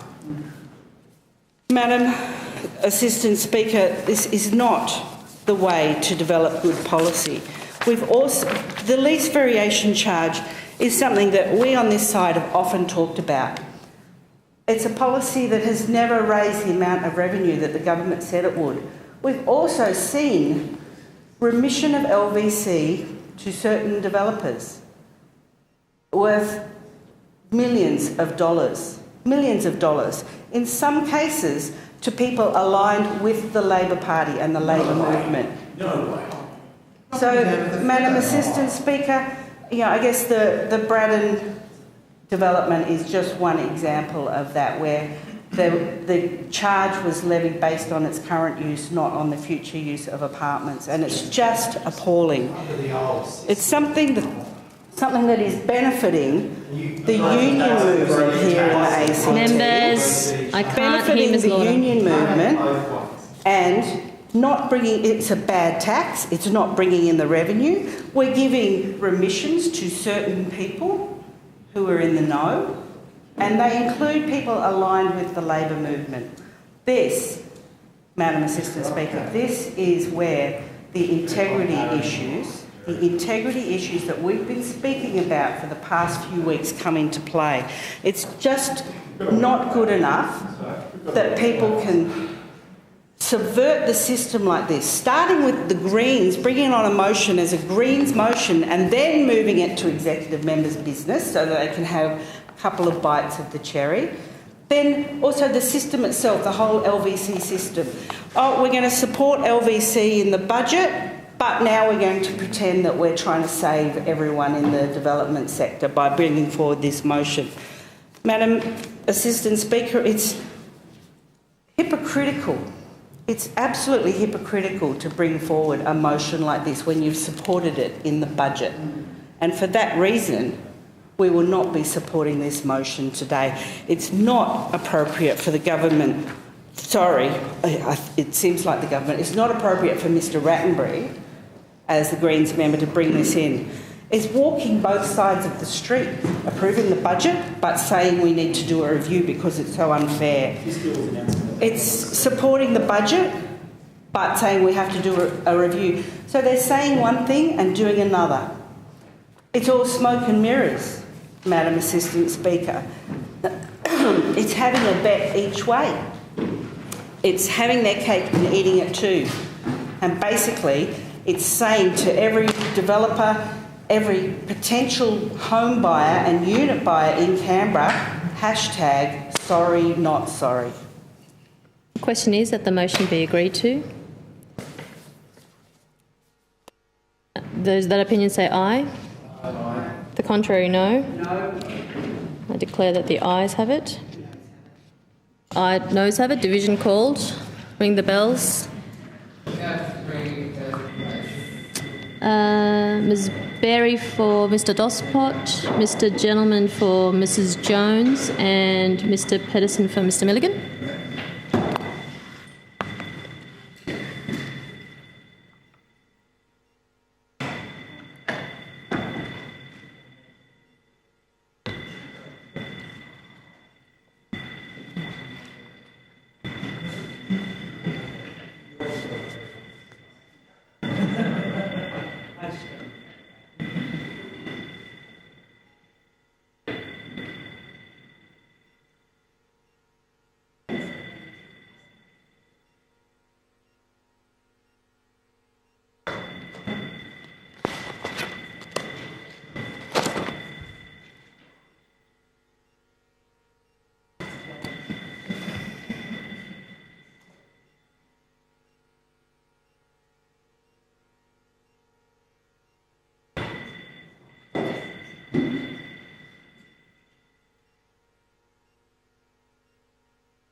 Okay.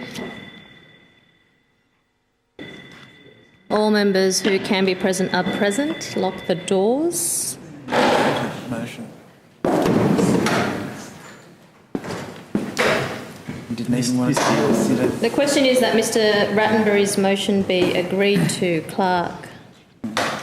Mr Barr. Yes. Ms Berry. Ms Birch. Yes. Ms Chain. Yes. Ms Cody. Yes. Mr Coe. No. Mr Dospot. Mrs Dunn. No. Ms Fitzharris. Yes. Mr Gentleman. Mr Hanson. No. Mrs Jones. Mrs Kickett. No. Ms Lauder. No. Ms Lakuta. Yes. Ms Lee. No. Mr Milligan. Ms Orr. Yes. Mr Parton. No. Mr Pedersen. Mr Ramsey. Yes. Mr Rattenbury. Yes. Mr Steele. Yes. Ms Stephen Smith. Yes. Ms Wall. Mr Wall. No.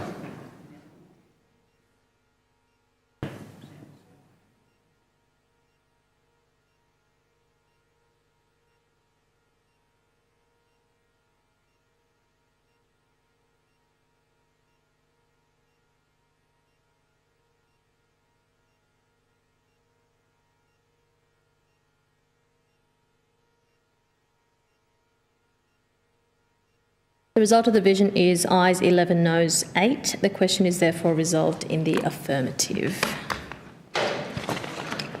Ms Orr.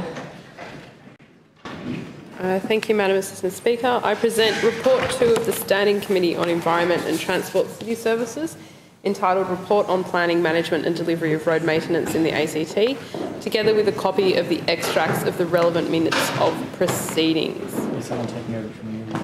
I move the report be noted. Question is that the report be noted. Ms Orr. Thank you, Madam Assistant Speaker. I wish to make several comments highlighting matters dealt with in the committee's report. Following the self-referral of comprehensive terms of reference, the committee commenced its inquiry in March 2017. The committee sought to investigate the current practice of road maintenance in the ACT and to consult with the community on their experiences. These matters included the role of the ACT government, procedures for identifying, prioritising, scheduling and then implementing road maintenance, impact of current and projected road usage and regular wear and tear on road maintenance programs, technical and structural requirements of ACT road maintenance, traffic management, aspects of current administrative and budgeting, and oversight practices, as well as community stakeholder involvement in feedback and programming of maintenance. The committee received 6 written submissions, which were all published. The committee decided to report to the Assembly on matters discussed in the submissions and resulting from the committee's deliberations. The committee makes 5 recommendations, which relate to reviewing the current road signage strategy, providing more information to the community on management and maintenance of older roads, engaging key user groups and user representative groups to align ACT road standards with national standards, considering the feedback received on lack of community awareness and how the Transport, Canberra and City Services Directorate may address this, and considering road users surrounding infrastructure and other ACT programs in delivery of roads ACT road maintenance program. Question is the report be noted. Those of that opinion say aye. To the contrary, no. The ayes have it. Ms Lakuta.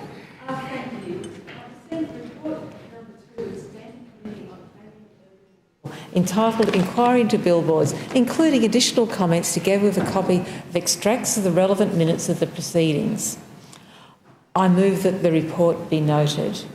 Question is the report be noted. Ms Lakuta. Thank you, Madam Speaker. Today, the Planning and Urban Renewal Committee is tabling its second report for the 9th Assembly. The report presents our findings from the inquiry into billboards, which was self-referred by the committee in March.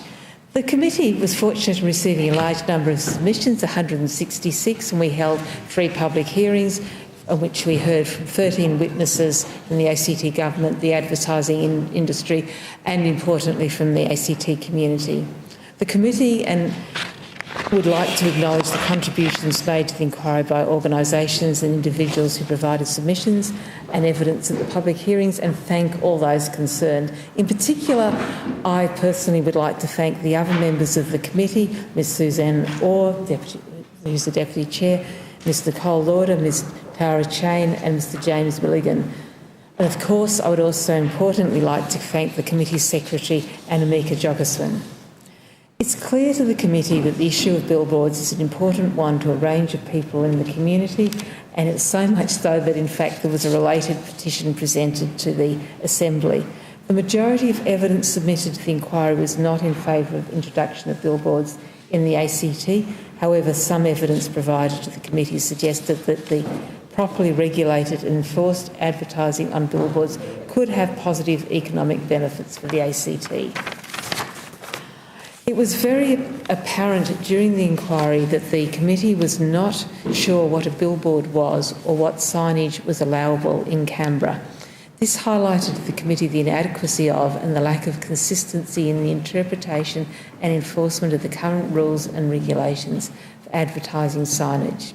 Evidence received from the community, industry and government leads the committee to conclude there is a need to holistically review, simplify and update current advertising and signage legislative documents and associated guidelines, regulations and codes of practice, and engage in enforcement of these consistently across the ACT. For this to occur, a coordinated and collaborative approach across a number of government agencies and directorates in conjunction with the ACT community, ACT business and industry will be required.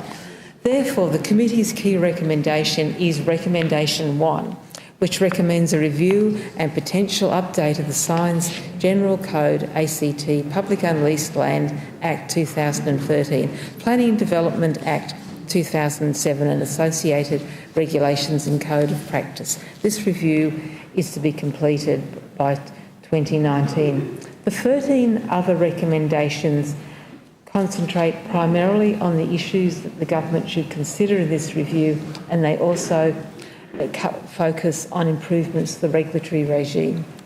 In particular, looking at the first lot of recommendations about how the review should be committed, Recommendation 2 stated the review should consider including provisions that apply to advertising on public transport vehicles and public transport stops. Recommendation 3 stated that the ACT government requested that the ACT government model the economic impact of different regulatory frameworks in the ACT for advertising signage, if any substantive changes or additions to signage regulations proposed following the review. Recommendation 4 recommended the government consult with relevant road and transport authorities when assessing applications for signs adjacent to and visible from arterial roads and highways when undertaking the review. Recommendation 5 went through a number of issues for the review, which including modernise the content and language of all relevant rules and regulations to accommodate and incorporate digital technology, update the types, definitions, descriptions and criteria for signs that can be displayed in the ACT, incorporate technology-neutral definitions of signage, including billboards, increase the accessibility, transparency and consistency of the relevant rules and regulations, respect the role of the ACT as the national capital and include specific additional criteria such as luminance, dwell time, etc. for electronic digital signs, particularly when road safety and proximity to residential areas is a factor. Recommendation 6 was that the ACT government consider a precinct-specific or zone-specific approach to signage, including billboards. Recommendation 7 was that the government consult with the community when it undertakes the review, fully consult with the community. Recommendation 8 was that the ACT government should not grandfather existing signage under any new or amended legislation, regulations or codes of practice. The community and the committee was also clearly concerned about the regulatory regime, the apparent lack of or inconsistent enforcement of existing regulations and the lack of knowledge of how to complain about signage. And this was the principal subject of the committee's other recommendations. Recommendation 9, that after the review, the government should ensure that the regulatory model for signage in the ACT undergoes regular monitoring and review. Recommendation 10, that the ACT government, after the review, conducts a compliance survey of signage within the ACT in order to address concerns about sign creep. Recommendation 11, that the ACT government conduct and publish annual random compliance surveys of signage within the ACT. Recommendation 12, that the ACT government establish clear and accessible reporting avenues for the public to lodge complaints about signage in the ACT and consider the potential usage of the Fix My Street portal when doing so.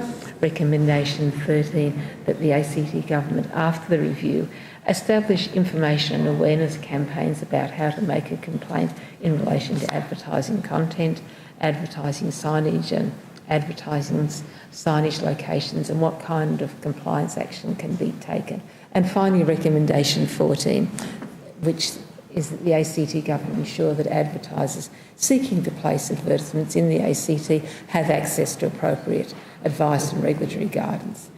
I've now gone through the recommendations of the report of the committee as a whole, and I'm pleased to support them.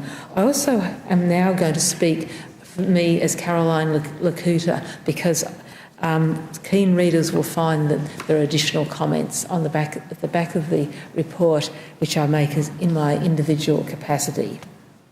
I'm speaking because as I said, I'm in agreement with the committee report, I would like to see it go further. The committee responded overwhelmingly to this inquiry, and the near unanimous view was that Canberra should not have more billboards. It should have less, preferably none. Only 6 submissions told the committee that they supported billboards. Furthermore, almost 780 people signed a petition calling for the government to maintain the prohibition on billboard advertising in the ACT and properly enforce the current rules that regulate public advertising in the Territory. The first submission the committee received was from Craig McGill, and it set the tone of the community comment by saying, and I quote, "Go away and find something else to do, but we do not want billboards in any shape or form. Just stop it." This, end quote. This view continued, as Mr Chris Enderby noted. There was a virtual consensus among the commentators across all their platforms. The community is strongly opposed to billboard advertising in the ACT, end of quote. The communities gave a number of reasons for objections, but the most common reason was concern about visual pollution. And I wonder if the lack of billboards in Canberra may be one of the reasons that Canberra made it to number 3 in the Lonely Planets list yesterday. As Jackie Marlin stated, and I quote, "It is always a relief to come home to Canberra from other capital cities because of the much lower level of visual noise. Our natural environment is subtle but stunning, and as the bush capital, it sets us apart." End of quote. Many other submitters were also concerned about possible negative impacts on drivers.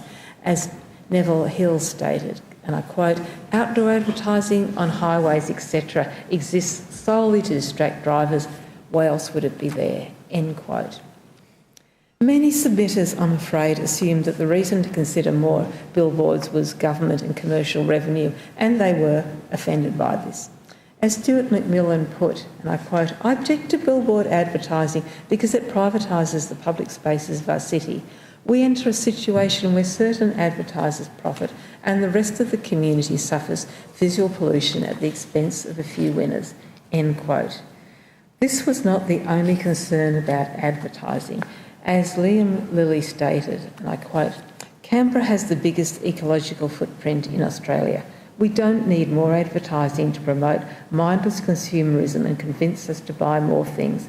Advertising is the fuel of the consumer economy, and it has a direct link to rising material aspirations, environmental destruction, consumer debt, and the number of hours we work. Effective advertising makes us feel inadequate, further adding to rates of depression, anxiety, and mental illnesses. End of quote. There was only one submission from a local business in support of billboards, and none of Canberra's business groups made a submission. And this almost total absence of submissions suggests that a similar level of interest in having more billboards amongst the Canberra businesses. I'd now like to turn to quite a number of submitters raised concerns about the ACT government's growing use of what are effectively mobile billboards to fund transport services. I'm referring here obviously to the advertisements on the sides of buses, and most particularly to the full wrap signs, full wrap billboards, such as we've just had with the Rainbow one and the Floriade ones, which fully cover the bus. They make it very difficult for passengers to see out of the bus at night, and can lead, as I can speak from personal experience, to passengers missing their stop because they can't see. The Estimates Committee was also told, and I quote, one of the things we're experiencing is that some of the all-over bus wraps sometimes block the driver's ability to see who is there, end of quote. And it's unacceptable that bus billboards are reducing drivers' ability to safely board passengers and reduce passenger comfort. So, in response to the community's overwhelming concerns about billboards and advertising signage more generally, I make the following additional recommendations. That the ACT Government responds to the clear expression of community concerns by explicitly prohibiting billboards in the Territory Plan. That the ACT Government review all billboards and third-party advertising on its property and reduce it in line with community expectations.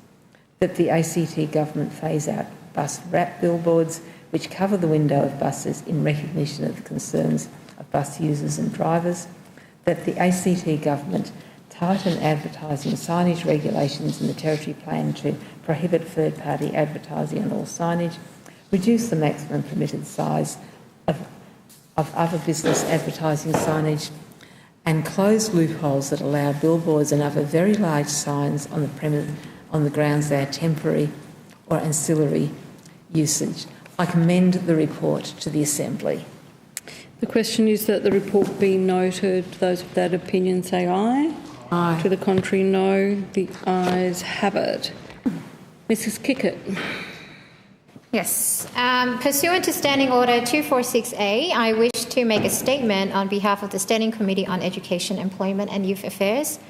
At a private meeting on the 22nd of February 2017, the committee resolved to conduct an inquiry into the extent, nature and consequence of insecure work in the ACT. At that time, the committee set a reporting date of 31st of October 2017. In light of the breadth of the terms of reference and the high level of interest from the public, the committee has held 3 public hearings, including one late last week. In order to give the evidence, including the additional evidence from public hearings, due consideration, the committee has resolved to extend its reporting date to the last sitting day in February 2018. Thank you, Mrs. Kickett. Clerk. Sorry, Mr. Gentleman. Thank you, Madam Speaker. I move that executive business be called on forthwith. Thank you. Clerk? The question is that the executive business be brought on. Those of that opinion say aye. Aye. Aye. To the contrary, no. The ayes have it. Now, Clerk. Executive business, order of the day number 1, electricity feed-in, large-scale renewable energy generation amendment bill 2017. Resumption of the debate on the question that this bill be agreed to in principle. Question is the bill be agreed to in principle. Ms Lee. Thank you, Madam Speaker. The bill before the Assembly has 2 major impacts: the surrender of feed-in tariff entitlement provisions and the reasonable costs of the feed-in tariff scheme provisions. I will speak to both of these in turn. As it stands, generators who have signed into the large-scale renewable program have a right to surrender their entitlement to the feed-in tariff, or the FIT, with essentially no reason or consideration. Presumably, this is a possibility in case the market price rises and the agreements between these generators and the government ceases to be the highest profit option. The provisions in Clause 4 and the associated regulations require generators who wish to surrender their entitlement to give notice to the Minister and gives the Minister additional powers to set the time of effect of the surrendered entitlement. This allows the Minister to consider the circumstances of the original contract and take steps to source renewable energy from an alternate generator to fill the gap so that the ACT's tripartisan commitment to 100% renewable energy by 2020 is not compromised. During briefings, I was advised that these changes were in effect to provide uniformity of conditions in contracts for all generators who had been successful in reverse auctions held for FIT entitlements. Whilst these provisions technically affect all large-scale generators receiving a FIT entitlement, these changes are primarily directed to the first round of reverse auctions. I understand, Madam Speaker, that generators involved in later reverse auctions have these mechanisms entrenched in their contracts. The Directorate confirmed that they are not anticipating any significant changes to the market that might encourage a generator to want to surrender their current entitlements, nor has the government been approached by any generator signalling an intention to do so, but the introduction of these provisions was a prudent step to protect the ACT in the unlikely event that it were to occur. And to ensure that generators do not get wind of this current, for want of a better word, loophole, these provisions have a retrospective impact in that they commence on 14 September when the bill was first introduced. I note, Madam Speaker, that the Scrutiny of Bills Committee did not raise any serious concerns about the retrospectivity of these provisions. Madam Speaker, the Canberra Liberals support these provisions in the bill. Moving to the reasonable costs provisions in the bill, this section creates the right of the ACT Energy Distributor Actu AGL to pass on the costs of the FIT scheme and the costs of administrating the scheme to energy retailers. The bill has a number of measures to ensure these costs are, quote, reasonable costs, end quote, and there are associated reporting requirements to the Minister, who has oversight powers to determine whether they are indeed reasonable costs. Madam Speaker, the Canberra Liberals do not support Section 20A at Clause 6 of the bill, which expressly gives the distributor the right to pass on costs to retailers, which we all know will be passed on to consumers.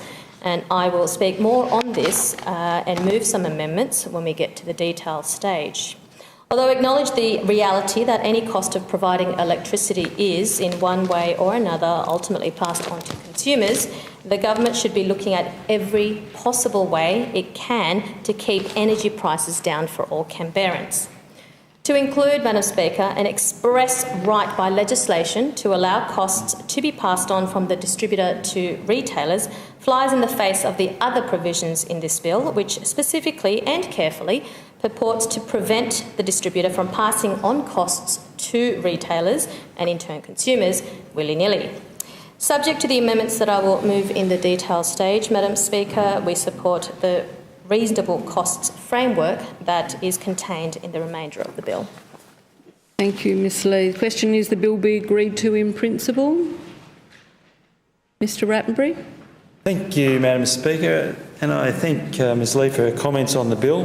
The Electricity Feed-in Large-Scale Renewable Energy Generation Act 2011 was passed in 2011 and has worked to secure the supply of all the large-scale renewable electricity needed for the ACT to reach its 100% by 2020 renewable electricity target. And again and again it has been held up by independent reviews, by industry and by other governments as an example of effective and innovative policy, setting the example for other jurisdictions around Australia to follow. Today's bill provides important updates reflecting the progress made and the new operational phase of the Act as we seek to maintain and secure the achievements this pioneering legislation has delivered. When the ACT's reverse auction scheme was developed in 2011, nothing like this had ever been attempted in Australia, and there were no legislative precedents for the government to draw on. The Act needed to ensure the Territory's interests were secured while providing compelling commercial opportunities to industry so as to generate competition and reduce prices. The ACT government was also keen to give industry confidence in the new process. The way the government did this was to extensively consult about the design of the reverse auction scheme and to include a number of confidence-building and flexibility measures into the auction rules and legislation. These included the creation of an independent advisory board that would advise the Minister on which auction proposals should receive a feed-in tariff entitlement, which gave industry confidence in the independence and probity of the auction process. The government instituted a limit on the maximum size of proposals designed to ensure there would be at least 2 winners from each auction. A 20-year feed-in tariff entitlement period delivered long-term revenue certainty to a winning proposal. Chief among these measures was the contract for difference fit mechanism, which created complete revenue certainty for bidders, driving down financing costs and driving strong international competition in each of our auction processes. A further flexibility measure was the ability under the Act for proponents to surrender or transfer a fit entitlement to deal with unforeseen circumstances in which it was appropriate for the fit entitlement to be discontinued.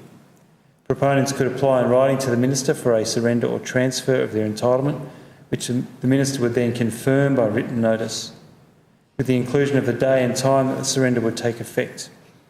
The ability to surrender or transfer a fit entitlement is covered in sections 14 and 15 of the Act. It has now been 3.5 years since the commencement of the ACT's first grant of feed-in tariff entitlement, and the government has learned a lot through the operation of our scheme and about the industry context in which it operates.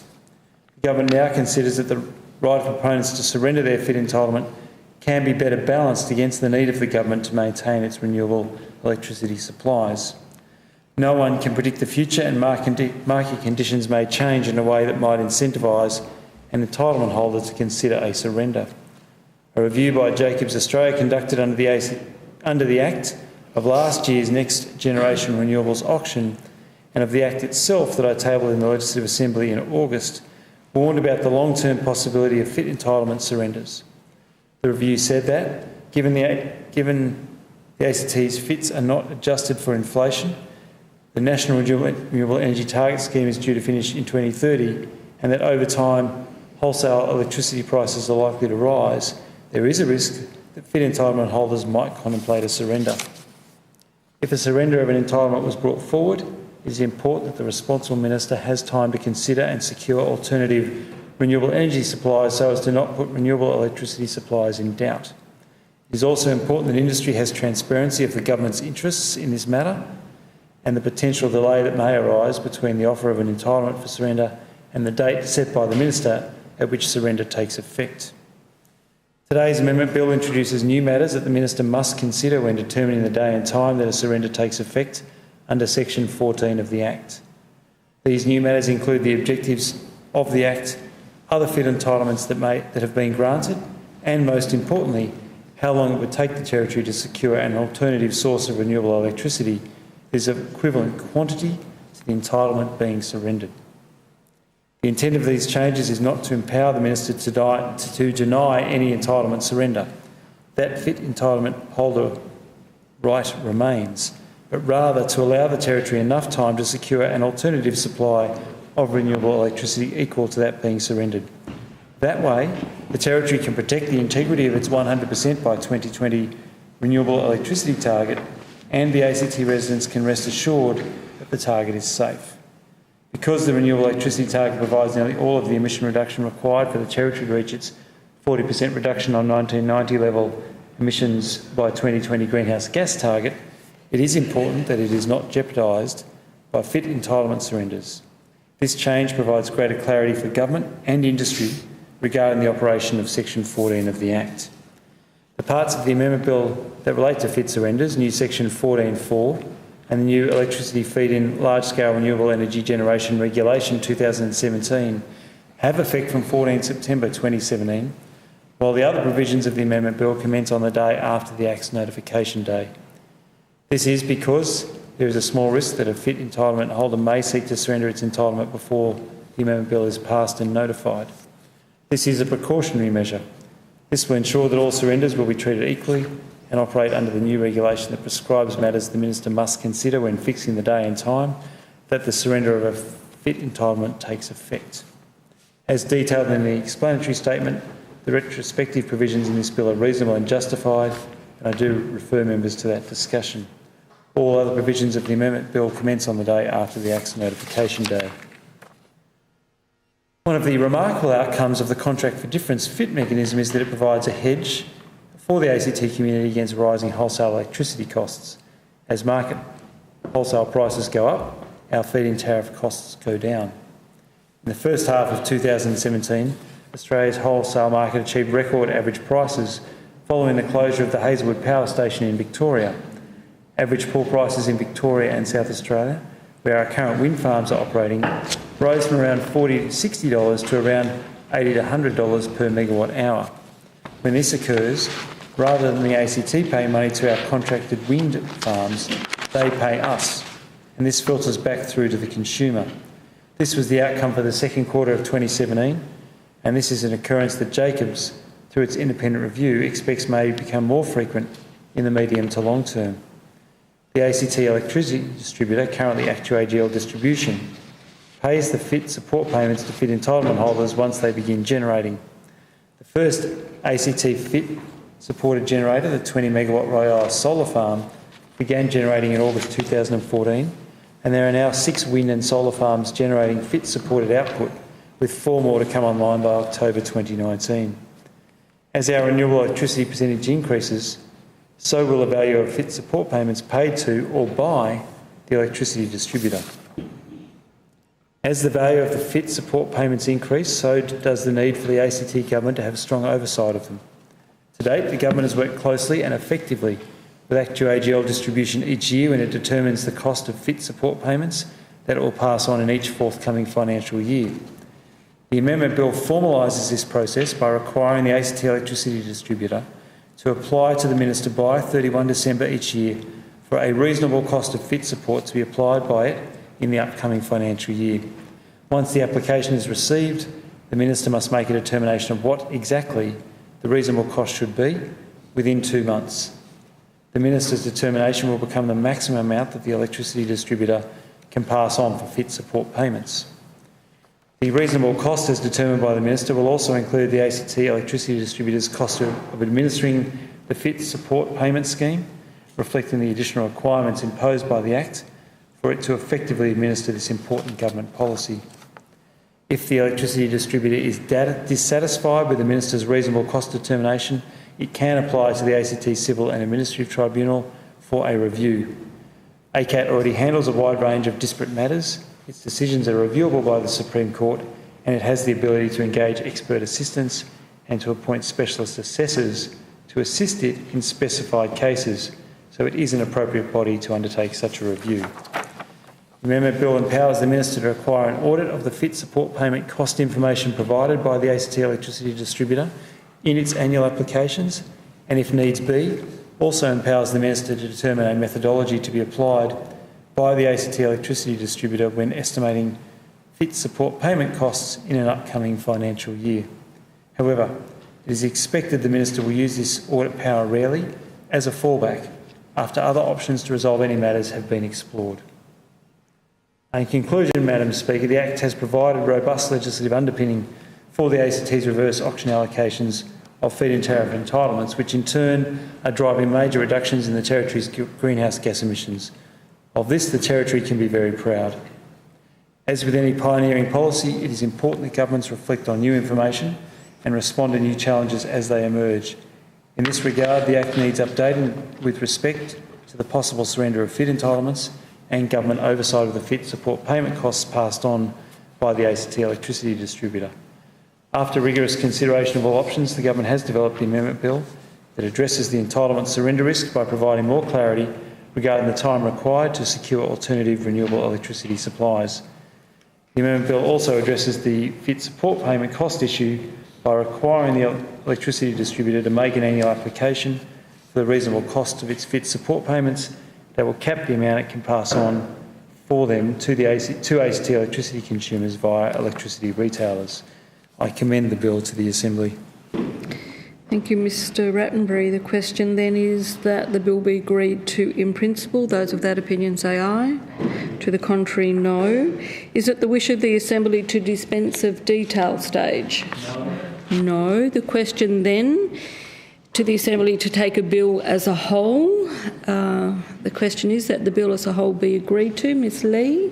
Thank you, Madam Speaker, and I seek leave to move amendments numbers 1 to 4 circulated in my name together. Is leave granted? Yes. Thank you. I move amendments numbers 1 to 4 circulated in my name together. The question is Ms Lee's amendments number 1 to 4 be agreed to. Ms Lee. Thank you, Madam Speaker. Madam Speaker, the Canberra Liberals will always stand up for and fight against any measure that has the potential of burdening Canberrans with higher energy costs. We have seen numerous reports of Canberrans who are being forced to choose between heating their home in winter and cooking dinner due to the astronomical increases in energy prices. We acknowledge that there are a number of factors which the government cannot control when it comes to energy prices. However, this is one factor that it can. In tabling the bill last month, the Minister boldly stated in his presentation speech, seemingly on behalf of all Canberrans, that we are willing to pay the associated $5.50 per week or $286 per year. The Canberra Liberals have in the past queried the origins of that assessment and remain sceptical whether the numerous Canberra families seeking concessions in droves agree with the Minister's claims. After all, I'm sure that he has no problem shelling out the extra $5.50 per week for the feel-good buzz that is doing something for the environment. But for the countless Canberrans already doing it tough with this government's exorbitant hikes on rates, fees and charges, an extra $5.50 per week will make them think twice about whether they turn on the heater in the winter or the air conditioner or cooler in the summer. For a government that professes to care for the most vulnerable members of our society, to propose a mechanism which will see potentially even more energy costs to ultimately be passed on to consumers by legislation, no less, is simply unacceptable.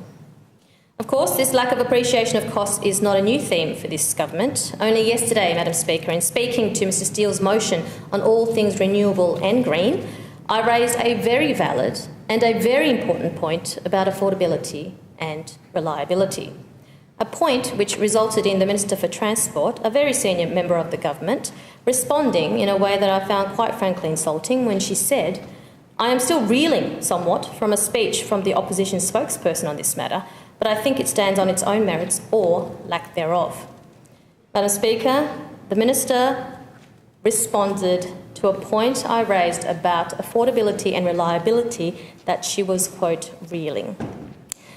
And I trust that my words will stand on their merit, just as this government's record will stand on its lack of merit and lack of integrity across so many areas, not the least of which is the reckless approach to spending ACT ratepayers' money to satisfy sometimes unrealistic and unaffordable demands of their Greens partner.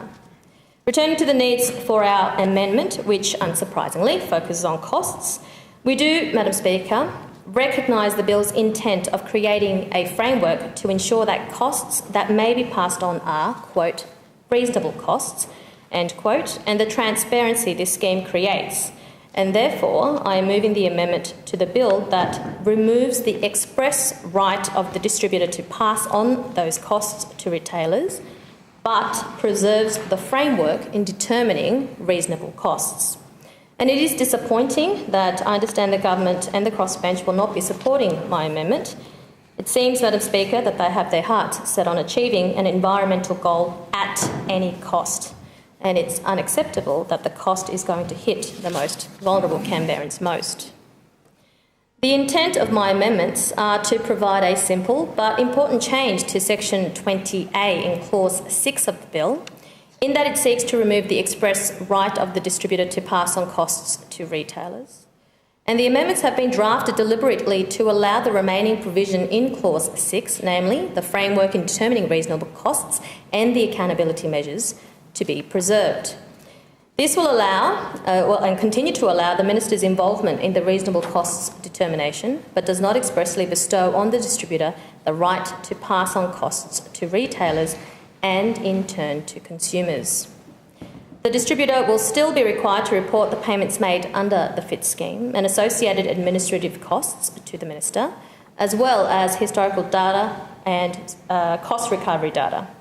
It also places an onus on the distributor to forecast costs associated with the FIT scheme, which no doubt is designed to bring more certainty to the scheme generally. The Minister will still be able to use this information to determine reasonable costs, request an audit of the information and retains the offence provisions.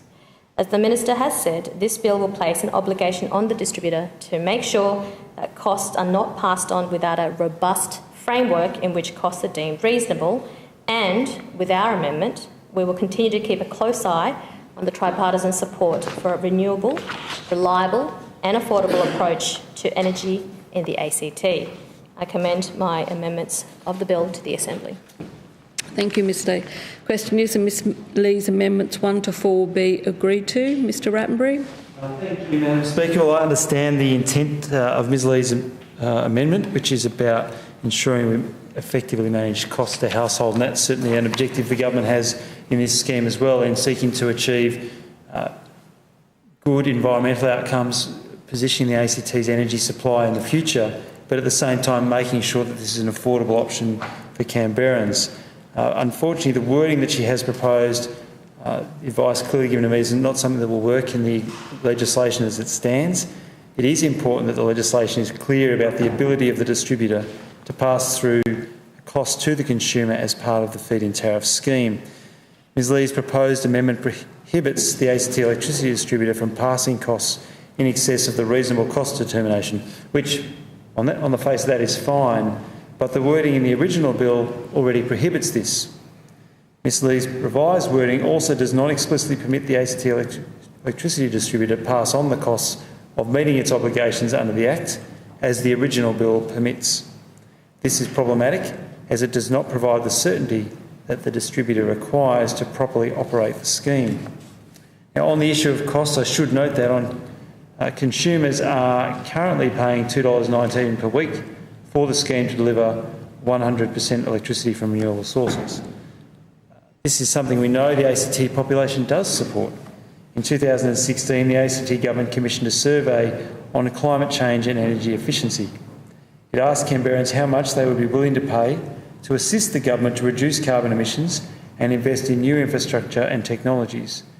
The average daily dollar value response was $19 per week, while the average yearly dollar value response was $12.67 per week.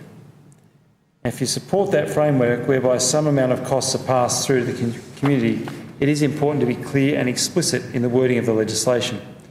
Now, if you don't support the ability to pass through the costs, then there is no 100% renewables, and we need a completely different framework, and the current achievements would be jeopardised. If we do continue with a system that allows the passing through of reasonable costs, which is currently permitted through the Australian electricity rules, we want that system to be clear and we want it to be consistent. The amendments we're making in this bill are actually an extra layer of oversight to ensure that the distributor does not pass through unreasonable costs. Already, the Australian Energy Regulator reviews costs that are passed through, but the change in this bill will also let the Minister make a determination of feed-in tariff administration costs that the distributor may pass on, and require an audit of information the distributor provides to this process. In conclusion then, I understand the point that Ms Lee is making with this amendment. I of course support the notion that consumers should not incur unreasonable costs.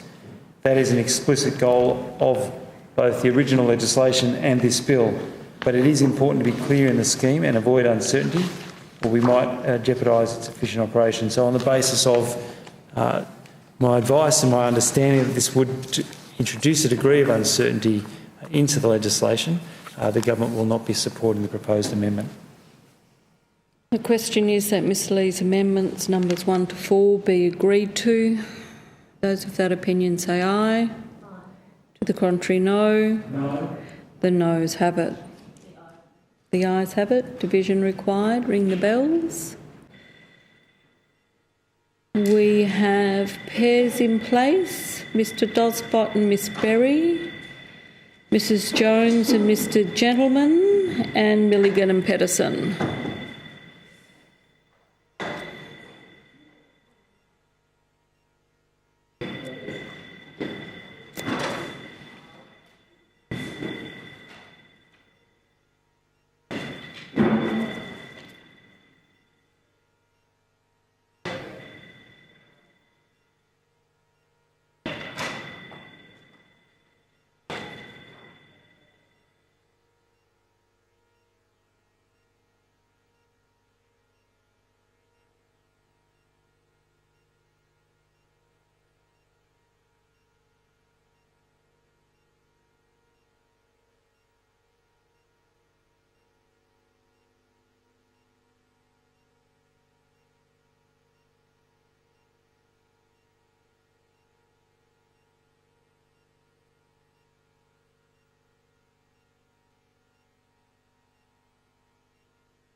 Higgs and Chief.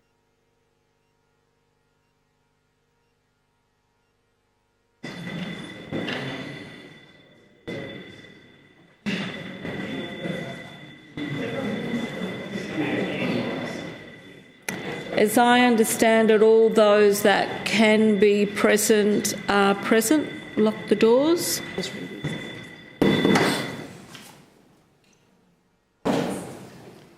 So the question before us is that Ms Lee's amendments numbers 1 to 4 be agreed to. Clerk.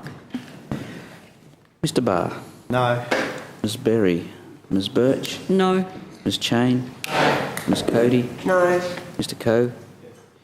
Mr Dotspot? Mrs Dunn? Yes. Ms Fitzharris? No. Mr Gentleman? Mr Hanson? Yes. Mrs Jones? Mrs Kickett? Yes. Ms Lauder? Yes. Ms Lakuta? No. Ms Lee? Yes. Mr Milligan? Ms Orr? No. Mr Parton? Yes. Mr Pedersen? Mr Ramsey? Mr Rattenbury? No. Mr Steele? No. Mr Stephen Smith? Mr Wall? Yes.